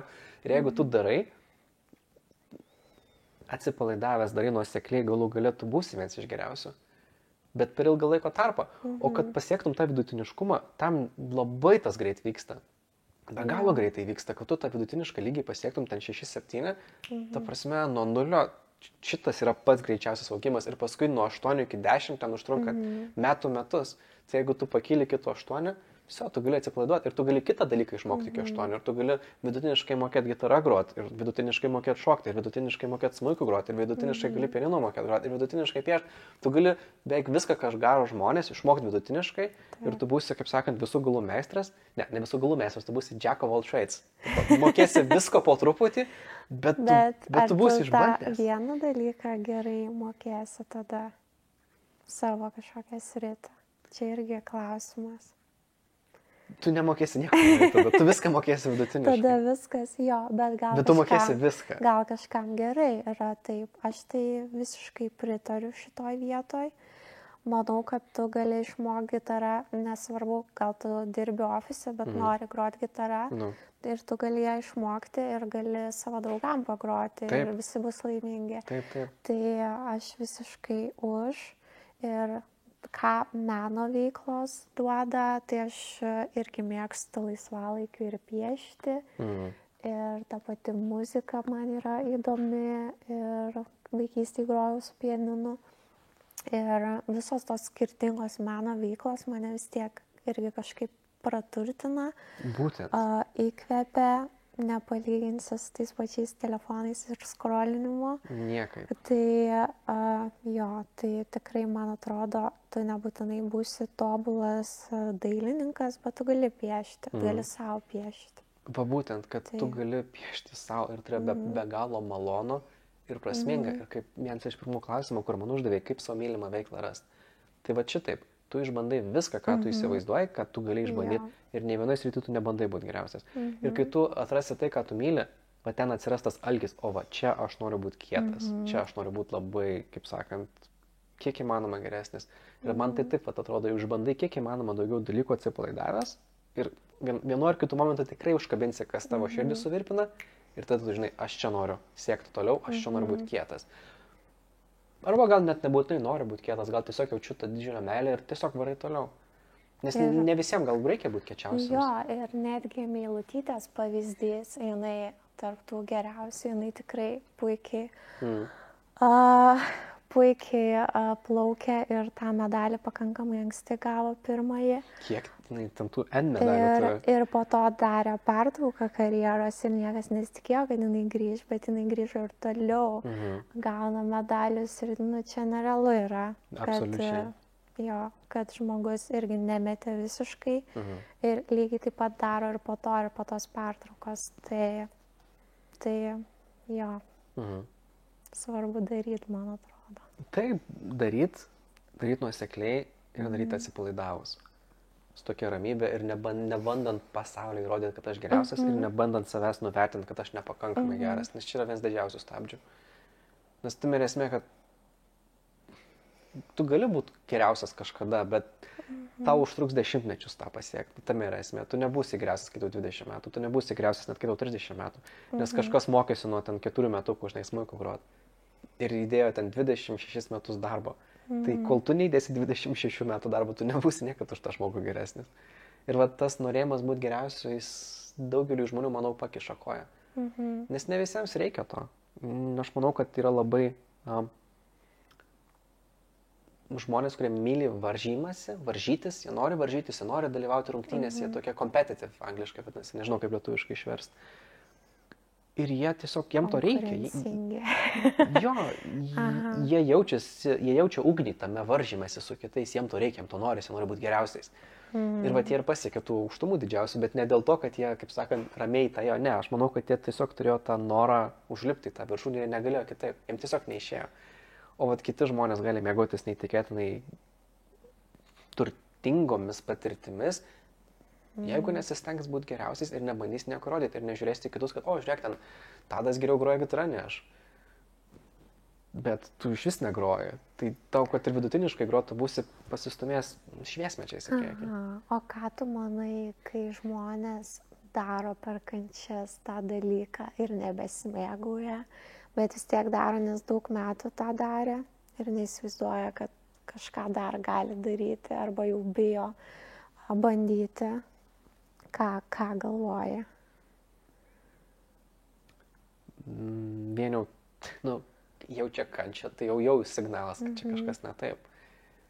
Jeigu kalbėtų apie darbą, konkretina šitą klausimą. Aš manau, kad dirbant darbą, tu turi ieškoti vis tiek savęs ir toliau. Turėk tą darbą, turėk, kaip sakant, savo pajamų šaltinį, kuris tau nelabai patinka, galbūt tu ten nesimėguoji per daug, bet tu turi ieškoti savęs, ieškoti savo mylimos veiklos, bent jau per hobius, kaip sakiau pačioj pradžioj, tau nebūtinai pavyks tą veiklą monetizuoti, iš to gyventi, bet bent jau ieškok, bent jau bandyk kažką pamaitinti savo sielą. Ir ypač kuriem tai svarbu, nes kurie jie negali gyventi be kūrybos. Čia tame esmė, tu miršti be kūrybos, tu savo sielą atrodo paukoji, jeigu tu nekuri. Tai jeigu tu, žinai, visą darbo dieną praleidi darbę, nu tai jei nori gerai jaustis, tu privalai kurti, kai grįžti namo. Ir aš po akademijos ne vieną žmogų pažįstu, kurie nieko nebekuria visai. Nes juos kažkaip, ar dėstytojai kažkaip paveikė, ar kiti mano, kad jie ar nepakankamai geri jie jaučiasi, ar kaip, bet jie tiesiog nebekuria savo, jie tik darbe kažkokio kūrybinių procesų užsiima ir paskui grįžta namo ir nieko nedaro. Jo, čia yra kartais, kad aplinka tau pasako kažkas ir tu patiki, kad tau pasakė, kad tu negali, nežinau, tu negali šokti. Ir būna žmonių, kad patiki ir jie nebešoka. Nors iš tikrųjų, jeigu jis dar, nežinau, 10 metų pasimokytų, gal būtų labai geras. Ir va čia yra gaila, kad tokios būna situacijos ir užsiblokuoja. Ir tie talentai kažkaip neauga. Bet man atrodo, jeigu tu labai nori ir kad ir tavo aplinka sakys, kad tu negali, man atrodo, vis tiek rasi būdų, kaip tau padaryti tą procesą, ar kūrybinį, ar kas tai bebūtų, ar tavo kažkokia mylima veikla. Tai kalbant apie tai, kas vyksta, kai dirba žmogus darbą, kurio nemėgsta, man atrodo, reikėtų pamąstyti, jeigu tu turėtum visus pasaulio pinigus ir tau nebereikėtų uždirbti, ką tu tada darytum? Ar tu liktum tą pačiam darbę, ar tu gal tiesiog keliautum, ar kažkokią meninę veiklą darytum. Tai man atrodo irgi svarbu pamąstyti, kad ne viskas remiasi į tuos pinigus. Aišku, jų reikia pragyvenimui, maistui, bet vien dėl pinigų kažką daryti, man atrodo, nežinau, tuščia. Ir jo, kartais matau žmonės, kurie tiesiog paveikti pinigų ir tada kažkokia netokia energija sklinda nuo jų ir net atrodo nelabai nori bendrų dalykų turėti. Tai taip. Mes su vienu draugu kalbėjom, žinai, kai dirbi dėl pinigų, ar ne, ir kaupi tos pinigus, susitelkia tau to pinigų, žinai, krūva visą kitą. Ir jisai toks draugas, kuris išleidžia labai mažai pinigų, tikrai, bet uždirba tikrai daug. Ir pas jį ten suma, kad būtų, ten grinais pasiims tikrai jau greitai. Ten jokių problemų jam tik būtų reikia rasti. Bet aš jo kaip paklausiu, jis ta prasme gerą karjerą pasidarė visą kitą, aš jo klausiu, žinai, o kaip tu jauties, kai tu tiek ir tiek uždirbi? Sako, aš jokio skirtumo nejaučiu. Ar aš uždirbau dvigubai mažiau, ar aš uždirbau dvigubai daugiau, sako, man absoliučiai niekas nepasikeitė. Aš matau tą skaičiuką didžiulį, žinai, savo banko sąskaitui, bet man nieko nereiškia tie pinigai. Tarsi mano gyvenimą niekiek nekeičia. Ir sako, vien tik, kad pajusčiau, kad aš kažką iš vis darau, man reikia kartais nusipirkti kokį daiktą, žinai. Bet kai jis neišlaidus, tai ten ar telefoną pasiima, ar kompiuterį kokį nors, ar dar ką nors, bet neperka ten brangių mašinų ir panašiai, jam tas neįdomu. Jis turi seną mašiną, kuri viena iš tų auksinių, kurios negenda, kad ir ką tu jam padarytum. Tiesiog, jis palaimintas jau 10 metų su ta pačia ir jinai kaip negenda, taip negenda, kaip nerudė, taip nerudė. Volvo. Senas Volvo, geras. Su D5 varikliu dyzeliniu. Ir ta prasme, technikinės varo niekada problemų nekyla dėl dūmingumo, dėl nieko. Tas variklis idealiai veikia, nors jis jam nieko niekad nedarė. Žodžiu, tiesiog pataikė ant to auksinio, ant to svajonės, kurį visi nori. Pigi, ta prasme, nieko nekainuoja ta mašina, bet auksinė ir ta prasme negenda.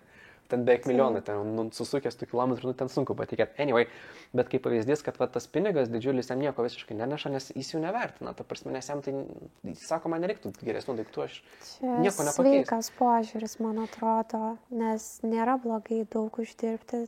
Čia tiesiog irgi kiekvienam skirtingai, kiek tu įdirbi, įdedi kokios srities, skirtingi variantai gali būti. Bet man atrodo, kartais net tas mažiau turintis, jis tada visus savo pinigus investuosi brangiai mašiną arba kažkokį kitą blizgutį, brandą, nežinau, prekinį ženklą, kad parodytų kitiem, kad jų turi. Tai, šitas šiek tiek įdomesnis dalykas, bet jis irgi yra visuomeniai ir vyksta tai. Tai man atrodo, gal menininkai nėra, kad koncentruotųsi į finansus, labiau į tas savo kūrybinės idėjas, telkia visą dėmesį, ką jie nori pasakyti. Ir kaip tu sakei, kad menininkai negali kurti, tai čia visiškai tiesa. Aš irgi bandžiau nekurti, bet supratau, kad neišeina. Aš tiesiog save griaužiu. Menininkai negali nekurti. Nebejaučiu savęs, atrodo, žinai, kad tu vaikštai ir nebe tu, nes tu nebedarai to, ką tu turi daryti. Ir tada ir emociniai visokie dalykai prasideda, su kuo irgi turi tvarkytis. Taip. Tai man atrodo, jo, reikia daryti, ką turi daryti. Ką tau vidus sako, bet prieš tai reikia išgirsti, ką tavo vidus sako, kaip tu sakei, kūnas protingas, kūnas komunikuoja taip nuolatos, bet tu turi išgirsti, ką jis komunikuoja, kas tau tinka, kas tau netinka, koks maistas tau geriausias, nes man, kaip ir pačio pradžio kalbėjom, tai ne tavo dietologas nusprendžia, koks maistas tinka tavo kūnui, tavo kūnas nusprendžia, koks maistas jam tinka. Ir jis tau siunčia signalus, suvalgai kažką, jauti, kad kyla, žinai, ten rūgštys ar dar kas nors. Suvalgai kažką, žiūri, kad ten spuogai išbėrė, suvalgai kažką, žiūri, kad jauties nuostabiai, ar ne? Ir tu tada galvoji, okei, tai gal daugiau šito daikto turiu valgyti, kuris mane padeda jaustis nuostabiai, ir viskas. Ir tiesiog taip gyventi. Ir kai kurie žmonės vien tik mėsą valgo jam labai gerai, kiti vien tik veganiškai valgo jam labai gerai. Tai man tai taip ir atrodo visam šitam begalinių pasirinkimų pasaulyje, tu turi atsakomybę savo pačiam išsirinkti, kas tau iš tikrųjų veikia, o ne klausyti ekspertų, kurie dažnai, aišku, reikia klausyti ekspertų, bet problema ta, kad kai vienas ekspertas sako, kad mėlyna geriausia spalva, kitas sako, kad raudona. Kaip pavyzdys, ar ne, kaip metafora. Vieni sako, geriausia valgyti vien tik mėsą, kitas sako, geriausia valgyti vien tik daržovės. Ir tai kuris teisus, ką man daryti? Man atrodo, rekomendacijos yra gerai iš žmonių, kurie išmano tą dalyką, bet vis tiek tu esi sąmoningas žmogus ir ant savęs turi pabandyti, čia su maistu tai suvalgyti ir pažiūrėti, kaip tavo organizmas reaguoja. Su kitais dalykais irgi, man atrodo, tu gali įdiegti, kažkas tau gali įdiegti vieną mintį, kurią kartos ir tu patikėsi, bet ar tu iš tikrųjų esi toje vietoje, gal nesakau, kad tas žmogus nori kažkaip pakenkti ar nežinau, bet jam taip atrodo, o tau visiškai kitaip atrodo ir tu gali jo klausyti, gali savęs klausyti, tai man atrodo, tas svarbu savo vidaus įsiklausyti.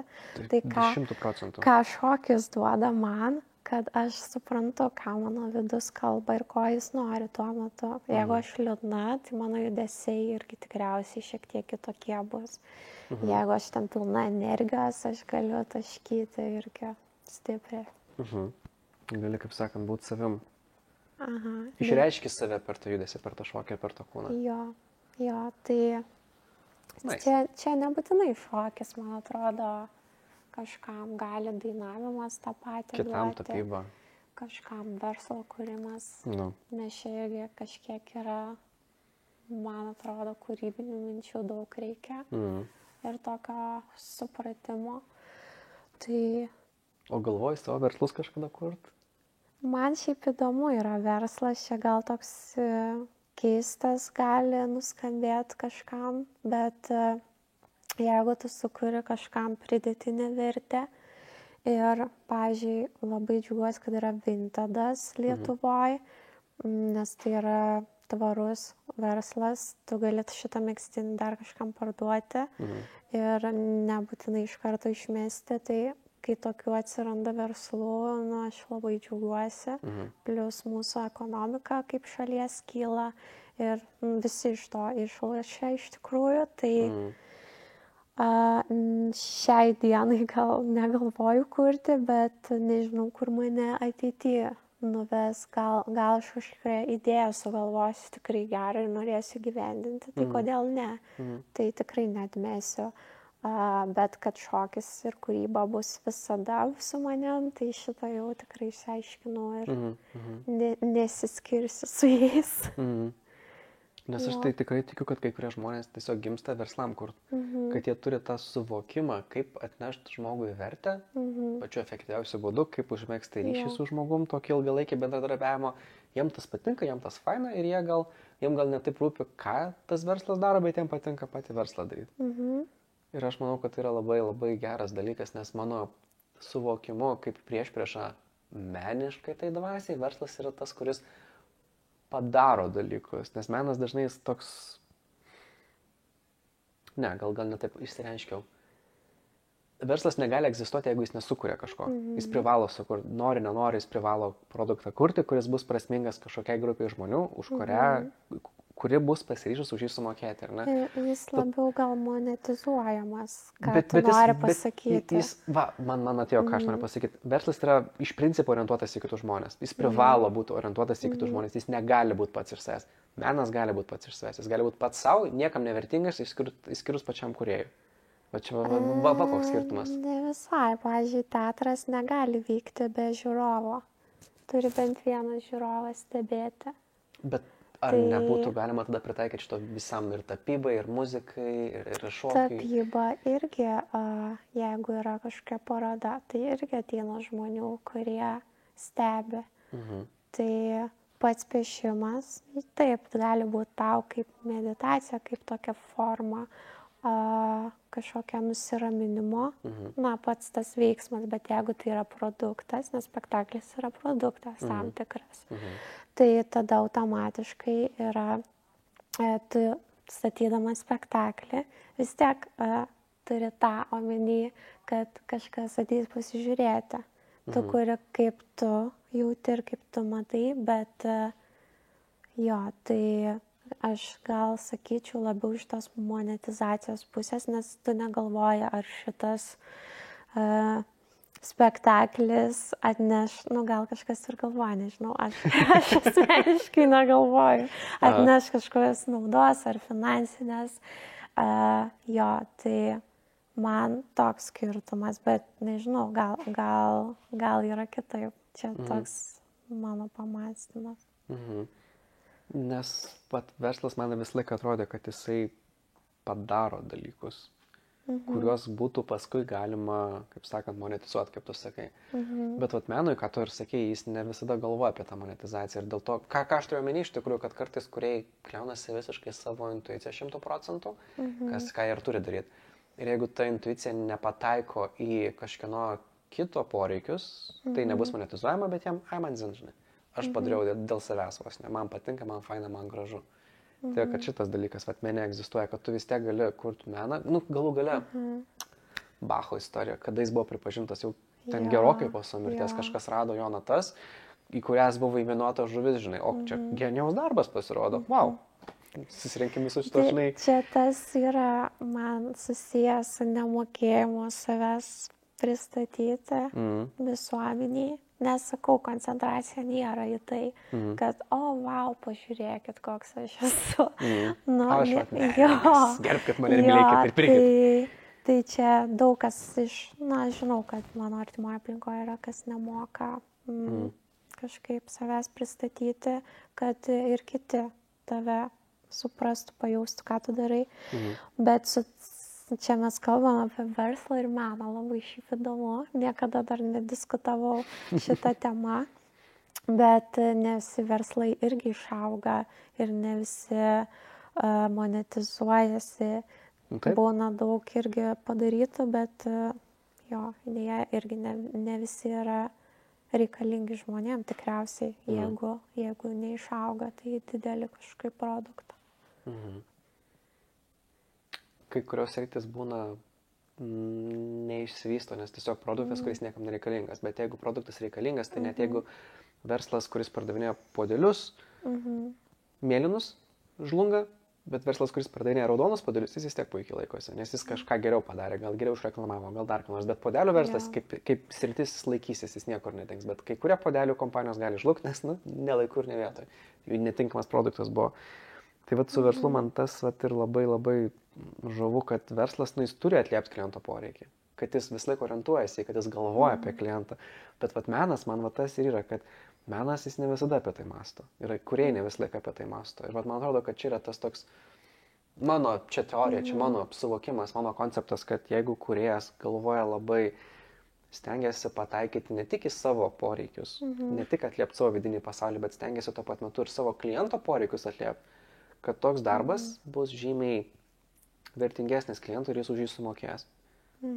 Mano toks supratimas, nes aš pažįstu menininkų, kurie atrodo patys savo, arba kažkokiai super nišiniai auditorijai, arba iš vis net negalvoja apie auditoriją.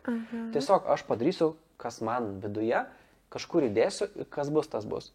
Aš netgi tokių pažįstu žmonių. Ir aš tada nesistebiu, kad tas produktas neparsiduoda, nes tu net negalvoji apie savo galutinį vartotoją.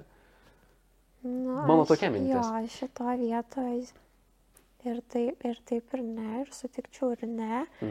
Nes man atrodo, kad menininkas turi suprasti, ką jis nori pasakyti, kas yra ta auditorija, kam išnekės. Ir jeigu tai neis visiškai iš jo, irgi gali, aš esu mačius irgi darbų, kurie, sakykime, matai, kad kažkas neveikia. Tiesiog neveikia. Ir tada mąstai, o kodėl, o gal čia per daug tokios pompasikos įdėta, ar gal kažkaip sujungta, ne visai. Tai čia daug aspektų yra, kodėl gali tas meno kūrinys labai gerai susižiūrėti ir kodėl ne, bet aš, pavyzdžiui, tas pats menininkas, kuris savo natas įdėjo į žuvies, aš nemanau, kad jis galvojo, kad šitą kūrinį po mano mirties klausysis. Aš manau, kad jis iš dalies ir savo kūrė. Gal jis tikėjosi, kad kažkada gali būti, bet nemanau, kad jis orientavosi į visus žmonės, kad tik jiems ta muzika bus. Manau, čia ta neišsemiamas klausimas.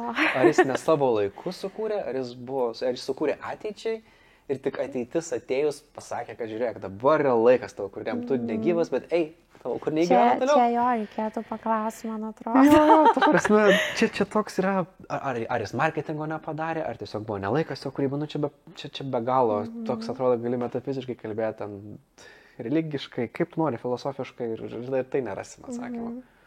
Nes nėra kaip patikrinti. Bet man atrodo, jeigu produktas, meno kūrinys ar tas pats verslas yra geras, tai turėtų atrasti kažkokiu būdu tos žmonės. Tai gal kas yra geras, čia irgi diskutuotinas klausimas, nes visiems skirtingų dalykų reikia, skirtingi žmonių skoniai. Vertingas bet kam? Savo auditoriją, ar ten maža ar didelė, aš manau, tikrai gali rasti. Tai tikrai gali, tai va tada kyla klausimas, va, kaip eiti į tą auditoriją, ar kaip ją pasiekti. Tada tikriausiai daug kas pasakytų, čia marketingas atsiranda, žinai. Ir tas pats šitas podcastas, jis irgi gali atrasti tą auditoriją, kuriai tai bus naudinga ir kuris stebės kiekvieną naują pokalbį. Tikiuosi to, nes dabar auditorija yra pažįstami ir draugai. Tai... Ir pažįstami draugai, ir mano, ir tų, kuriuos kalbinu, kaip sakė. Ir žmonių, kurie atėjo. Taip. Visiškai, jo, mano žmonių, kurie atėjo. O draugai, ar gal kažkiek pažįstami irgi? Ir draugai, ir pažįstami, nes nėra tiek daug draugų, kiek pažįstamų yra. Draugų yra mažiau. Tikrų draugų, tai. Pažiūrį skaičius, tada, čia tikrai negalėjau, kad vien tik draugai pažiūrėjau, čia per didelis skaičius. O koks didžiausias buvo skaičius? Dabar? Ten 430 kažkas tokio. Su Miglė, kaip sakant, kur šnekėjom. Miglė arba daug draugų, arba daug pažįstamų. Aš manau ir taip. Ir taip. Tai, kaip sakant, daugiausiai pas Miglė dabar. Jo, bet tikrai labai geras pokalbis, aš klausiausi ir abiem žavėjausi. Malonu. netgi atrodė, kad visai norėtųsi kartu būti, arba klausytis, arba į tą diskusiją, toje diskusijoje dalyvauti, tai tikrai pasisekęs, man atrodo. Ja. Ten labai daug energijos buvo, ir ką aš atsinešiau, ir ką Miglė atsinešė, ir va, tie pokalbiai su žmonėm, jie vis laik yra unikalūs ir tu niekada nežinai, kas bus, tu niekada nežinai, kaip žmogus pasijaus, kaip žmogus jaučiasi, ar jūs užmėgsit kontaktą, ar jūs neužmėgsit kontaktą. Čia vis laik yra vabank ir nėra vienos formulės, kaip tą padaryti. Kartais tiesiog tai neįmanoma, nes gal asmenybės per daug skirtingos, gal žmogui bloga diena buvo. Ir viskas. Ir tada tu nieko negali padaryti, kad būtų geriau, tu gali stengtis, kiek tu nori, bet nuo tavęs tau nepriklauso. Tai kaip sakant, jo, čia mistika yra magija tam tikra, kaip užsimezga tas, kaip užsimezga tas žmogiškas ryšys, tuo labiau prieš kameras, žinai. Kad ir telefono kameras, bet vis tiek tai nėra natūrali aplinka. Ir tu vis tiek galvoji, o kas mane girdės, ar aš nepasakysiu kažko kvailo, ar aš nepasakysiu kažko, kas kam žiauriai nepatiks ir tada mane pasiūs ant 3 raidžių. Jo. Būna ir taip, žinai. Nu, bet aš manau, ten draugai ar pažįstami. Nemanau, kad tave pasmerks, jeigu ne tą žodį pasakysi. Ar ne tą. Gal kažkiek kritikai, vertintojai. Jo, tai jų toks darbas yra kritikuoti. Taip. Ir rasti, kur yra, žinai, ta vieta, kur galima. Bet čia bent jau man tai yra apie tai, kad aš nežinau, kas bus, aš nežinau, ko tikėtis, aš darau, nes aš jaučiu iš vidaus, kad man tai patinka, man tai svarbu. Ir kad man reikia tą daryti. Ir viskas ir aš darau. Ir kas bus, aš neįsivaizduoju. Ir džiaugiuosi, ir bijau tuo pat metu. Tiesiog neįsivaizduoju, kas bus toliau. Bet darau, nes atrodo tai prasminga. Ir tikiuosi, kad kažkam irgi tai yra prasminga. Nu ir matysim. Labai įdomu. Dabar tokia pakankamai pradžia yra. Ir pradžia ir vėliau, kai tu tęsi, yra irgi labai skirtinga, man atrodo, ir kai tu po to, po kiek laiko stebėsi tos pokalbius ir pradžią, nes būna, aš irgi pasižiūriu, ten tą patį šiuolaikinį šokį, kai tik pradėjau šokti ir dar nemokėjau technikos, bet turėjau labai tokią gerą, stiprią energiją ir jėgą ir aš stebiu ir toks noras ir užsidėgymas tos video. Tai, tokių gerų minčių man kelia. Aš kažkaip mėgstu pasižiūrėti savo ten kažkokius etapus. Karts nuo karto nėra, kad dažnai žiūrėčiau, bet tai jo, ir ten kiekvienas tas etapas kažkokį turi savo, kažkokį turi tikslą, ten ir eini link to, mokaisi, nes nori išmokti, sakykime, šiuolaikinį šokį. Ir jo, dabar stebiu ir visiškai, žinai, kitaip viską matau nei tuo metu. Taip. Kiek mes irgi patobulėjom per laiką, ten per, 7 metus, tu visiškai gali kitoks būti, nei buvai prieš tai.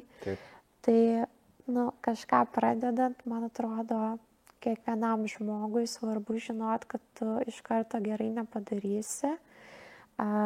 Jeigu tau patiks, ką tu darysi ir tu tęsi, tai tikrai ateis tas rezultatas ir tikrai išmoksi kažko iš to, nes žmonės išmoksta darydami, jie neišmoksta tiesiog mąstydami, kad aš darysiu po tiek laiko tą ir tą, bet iki dabar nepadaro, ne? Bet iš to veiksmo tu daug gali išmokti ir jau geriau gal kartais padaryti tą klaidą, nes visi klysta, visi kažkur nėra tobuli, ar ten santykiuose, ar darbe, ar profesijoje, tikrai gali atsirasti klaidų, bet man atrodo svarbu išmokti iš to, suprasti, kur tu dar nesi pakankamai stiprus ir tiesiog per kažkurį laiką patobulėsi, išmoksi ir kas man, pavyzdžiui, svarbu žmonėse, ką aš matau, aš šiaip labai myliu žmonės ir man patinka būti tarp žmonių, tai aš pirmiausia žiūriu į žmogų, nežiūriu, kokia yra profesija, koks drabužis, kokia etiketė, ar jis jaunas, ar senas, man nėra visiškai svarbu šitie dalykai. Aš pirmiausia žiūriu, koks yra žmogus ir jau tada bendraudama, kalbėdamasi, tada suprantu, oho, jis ir tą moka, ir tą dar iš jo gali kažko išmokti, tai man tas yra žavu, kad, pirmiausia, kaip ir sakau, žmogus, kai yra žmogiškas, gera jo energija, tada ir įdomu, ką jis veikia, ką mąsto, ką daro, kuo gyvena. Tai jo, tai kažkaip aš gyvenime irgi stengiuosi būti tokia nuoširdi, tikra, nemėgstu apsimetinėti, kuo nesu, būti tokia, kokia nesu. Aišku, gal mes su šeima esame vienokie, ten kitoj kažkiek skiriamės kitoje aplinkoje, bet tą savo savitumą norisi išlaikyti. Aš kažkaip irgi jaučiu, kai žmonės kažkiek meluoja, nebūtinai kitiem, bet gal savo kažkiek meluoja.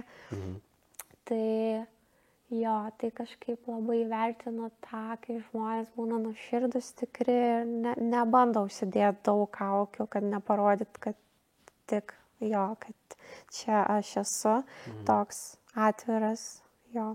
Jo, tas nuoširdus žmogus labai stipriai skiriasi nuo kiekvieno, kuris su kaukė yra.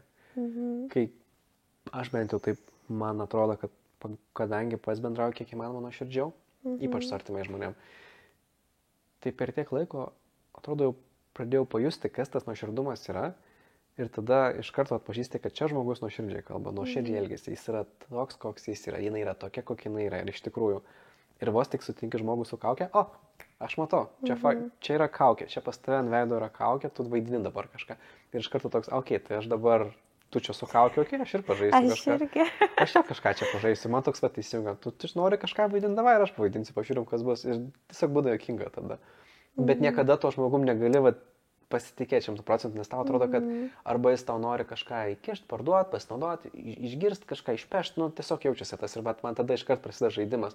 Tu iš manęs kažko nori, aš tau tikrai to neduosiu, bet aš pažaisiu, pažiūrim, kas buvo, žinai.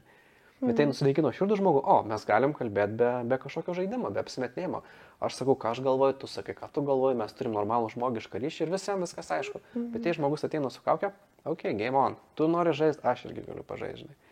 Geras, kaip faina, kad tą įsijungi žaidimą, nes aš kartais galvoju ir stebiu tą žmogų ir galvoju, kodėl jis nėra tikras iki galo.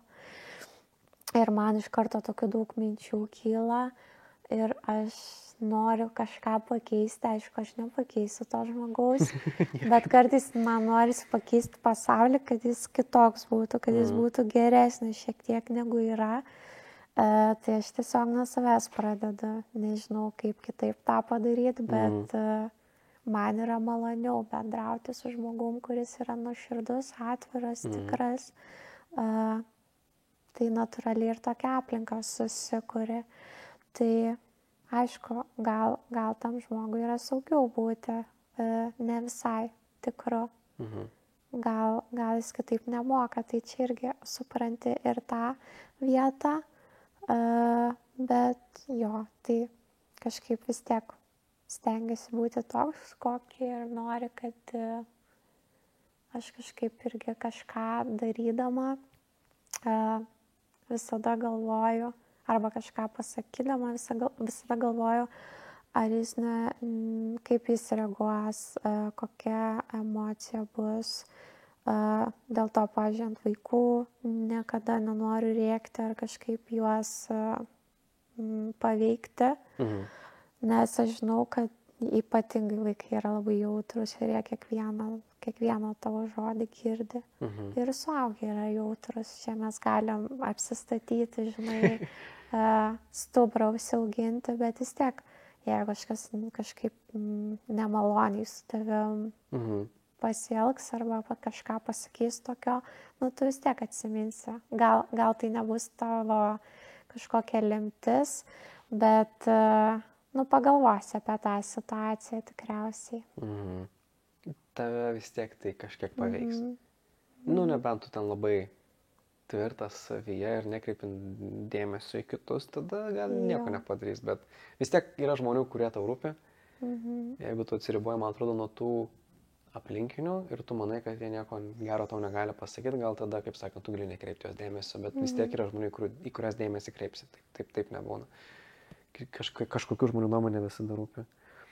Ir kaip pat įdomiai pasakė apie tą, žinai, kad su vaikais ir su saugusiais reikia jautriai, žinai, kad žinot, kad jie jautrus, kad jie yra žmogiški, jie irgi jaučia dalykus ir nereikia mėtytis taip lengvabūdiškai kažkokiam frazėm Ir tu nežinai, ką tuo metu tas žmogus, koks jo etapas, gal ten jis prarado, nežinau, artimą ir tu jam pasakysi tokį kažkokį skaudų dalyką. Grubų tiesiog labai. Jo, tai, gal kartais reikėtų pagalvoti, kaip tu šneki ir kokia ta tonacija, nes jinai jaučiasi ir persidoda. Tikrai jaučiasi. Tai aišku, ten kartais neišeina valdyti tų emocijų savo, bet reikėtų kartais. Tikrai kartais reikia, bet iš kitos pusės aš kartais pagalvoju, žinai, kad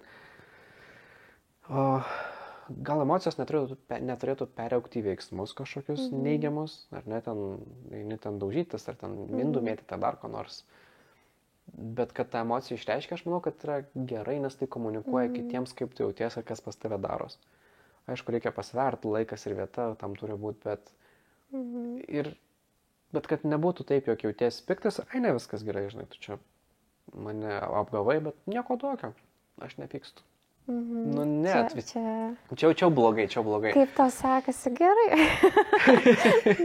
Šitas klasikinis, bet jeigu, žinai, esi supykęs ir pasakai, žinai, žiauriai supykau dabar ant tavęs dėl to, ką tu padarei ir man labai nemalonu, ir man visi planai susigadino, jaučiuosi apgautas, aš pasikalbam, kodėl tu taip padarai, kas čia daros, o ne taip, viskas gerai, nieko tokio. Nes tu turi komunikuoti, kas įvyko, žinai, tu reakciją žmogui turi pateikti, kad žmogus žinotų, kad kažką padarė, ne taip, arba kitas žmogus irgi turi tau pasakyti savo emocijas laisvai, kad, žinai, parodytų tau, kad tu kažką ne taip padarai, bet neturi imtis ir ten, tarkim, mėtyti tvindų ar dar ko nors. Čia yra blogai, arba ten iškeikti tave ten išūdus dienas, ten prie kolegų ar dar kažko, čia irgi nesąmonė yra. Šitos dalykus reikia suvaldyti, bet kažkaip komunikuoti tu su žmogum turi. Jo, tu labai gerai pasakei, kad iškomunikuoti, kaip tave paveikia ir kokią tonaciją tu komunikuoji, jeigu dar labiau viską užaudrinsi, bet tu gali ramiai pasakyti arba šiek tiek vėliau galbūt, bet jeigu visiškai nekomunikuosi, tai man atrodo tiek tau, tiek kitam žmogui gali nebūti labai gerai. Aišku, irgi labai priklauso čia, kuri vieta, su kuo. Kokia situacija galų gale. Jo, ar jeigu tu gyveni su to žmogum, tai tikrai svarbu pasikalbėti ir išsiaiškinti tos dalykus, nes jie tiesiog tada eis iš paskos ir tiesiog svarbu kalbėtis.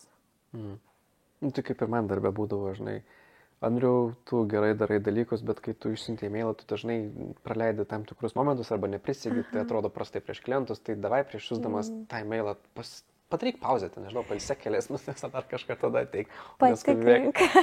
Jo, patikrink. Ir man būdavo tokių dalykų, žinai, kad stengiasi kuo greičiau padaryti, kuo greičiau išsiųsti, tada ateina projekto vadovas, pasako, žiūrėk, pažiūrim, ką tu čia padarai. Ir aš toks, o velnės. Tu turi žmogų komunikuoti, bet jie komunikavo labai, žinai, profesionaliai, kad žiūrėk, tu čia nesi kažkoks lopas ar dar ką nors, bet klaidas tu darai, tu turi jas pastebėti, žinai, nieko asmeniško, bet ir pasako, tada tu nebedarai. Jo, o ne tai, kad tu čia išsintinti. Kritika tikrai, jeigu yra argumentuota ir nukreipianti ir tau padės po to tą dalyką daryti geriau, tai faktas, kad jinai reikalinga. Čia kaip iškomunikuosi, man atrodo, kiekvienoj vietoje yra svarbu. Taip, ta komunikacija pati. Kaip tu perteiki, ką galvoji, ką jauti, kad žmogus gautų reakciją į savo veiksmus. Nes kitaip tai tas pats, kas sėdėt, žinai, užsidarius, nežinau, kažkokio tai tamsoj tiesiog. Ir tavo veiksmai yra ir tu nežinai, kaip jie atsispindi absoliučiai. Ir tas irgi yra, ir tas negerai, nes tu negali nei aukti, nei suprasti savęs, nes vis tiek mes, man atrodo, save pažįstam per pasaulio reakciją į mus, Mes kažką padarom, pasaulis sureaguoja ir mes, žinai, mokomės iš to. Tai kai tu žmogui nepasakai, kai tu su žmogumi nekomunikuoji, tu atimi iš jo galimybę augti iš esmės. Jeigu jis daro netinkamus veiksmus, bet tu sakai viskas gerai, viskas fainai, nu tai čia tik meškos paslauga, kaip lietuvių kalbos mokytojas sakydavo. Meškos paslauga. Jo, meškos paslauga. Šiuo metu gerai, bet ilgalaikiai perspektyvai ne kažką. Aha, tai kažko išmoko mokykla, ne? Kaip tu manai? Tai aišku, kad išmoko, tikrai. Išmoko daug. Išmoko tikrai daug, jinai nėra kažkas, be ko mes galim gyventi. Kažkokia forma mokykla vis tiek bus. Bet, aišku, galima daug tobuliau visą tai padaryti, galima tam tikrus dalykus. Norėtųsi gyvenimo įgūdžio labiau, žinai. Bendravimo, manau, čia pagrindinis turėtų būti. Aš manau, kad šokiai privalo būti, kad išmoktų berniukai su mergaitėm šokti, kad nebijotų prisiliesti, kad, žinotų, kaip jie, pagarbiai pašokdinti ir taip toliau. Nes tai yra labai reikalingas gyvenimo įgūdis. Galų gale reikėtų kažkokiu tai padėti tikslus siekti. Išmokyti, kaip siekti tikslų, nes tikslų siekimas nėra atsitiktinės procesas, tai yra tam tikras įgūdis, kurį išmokus, tu visų tikslų galėsi siekti labai sėkmingai. Ir kai tu jų nemokė, tai tau viskas gaunasi atsitiktinai daugiau ar mažiau. Aš galvoju, dabar bandau prisiminti, kaip mus mokė tų tikslų siekti mokykloje. Ar tai buvo pasiruošimas kontroliniai, ar galima skaityti kaip tokį tikslo siekimą išlaikymas egzamino, gal irgi galima skaityti kaip tokio tikslo, gal kas iš mokyklos pusės irgi atsimenu, kad tie vaikai, kurie labiau meniški buvo, tai mažiau yra dėmesio skiriama, labiau vis tiek yra matematika, tikslieji mokslai, kalbos labai svarbus dalykas, lygiai ta pati matematika irgi. Žinoma, rašymas. Tas mąstymas, bet gal tokio individualumo trūksta, manau, nes vis tiek yra bendra programa, kurią visi mokosi. Bet jo, nes aš galvoju, jeigu nebūtų choreografijos mokyklos, nežinau, ar būčiau lygiai toks pats žmogus ir ar būčiau gavusi viską, ko man reikia. Jo. Ir aš manau, kad po truputį turime į pabaigą jau eiti, nes aš pažiūrėjau laikrodį. Labai gerai. Nes man atrodo, mes jau čia ilgiau negu. Atrodo, labai ilgai šnekam. Čia virš 2 valandų jau. Jo. Gerai, tai aš noriu dar tas paklausti paskutinio gal dalyko, kuris, manau, yra labai svarbus. Kaip žmonės gali tave surasti?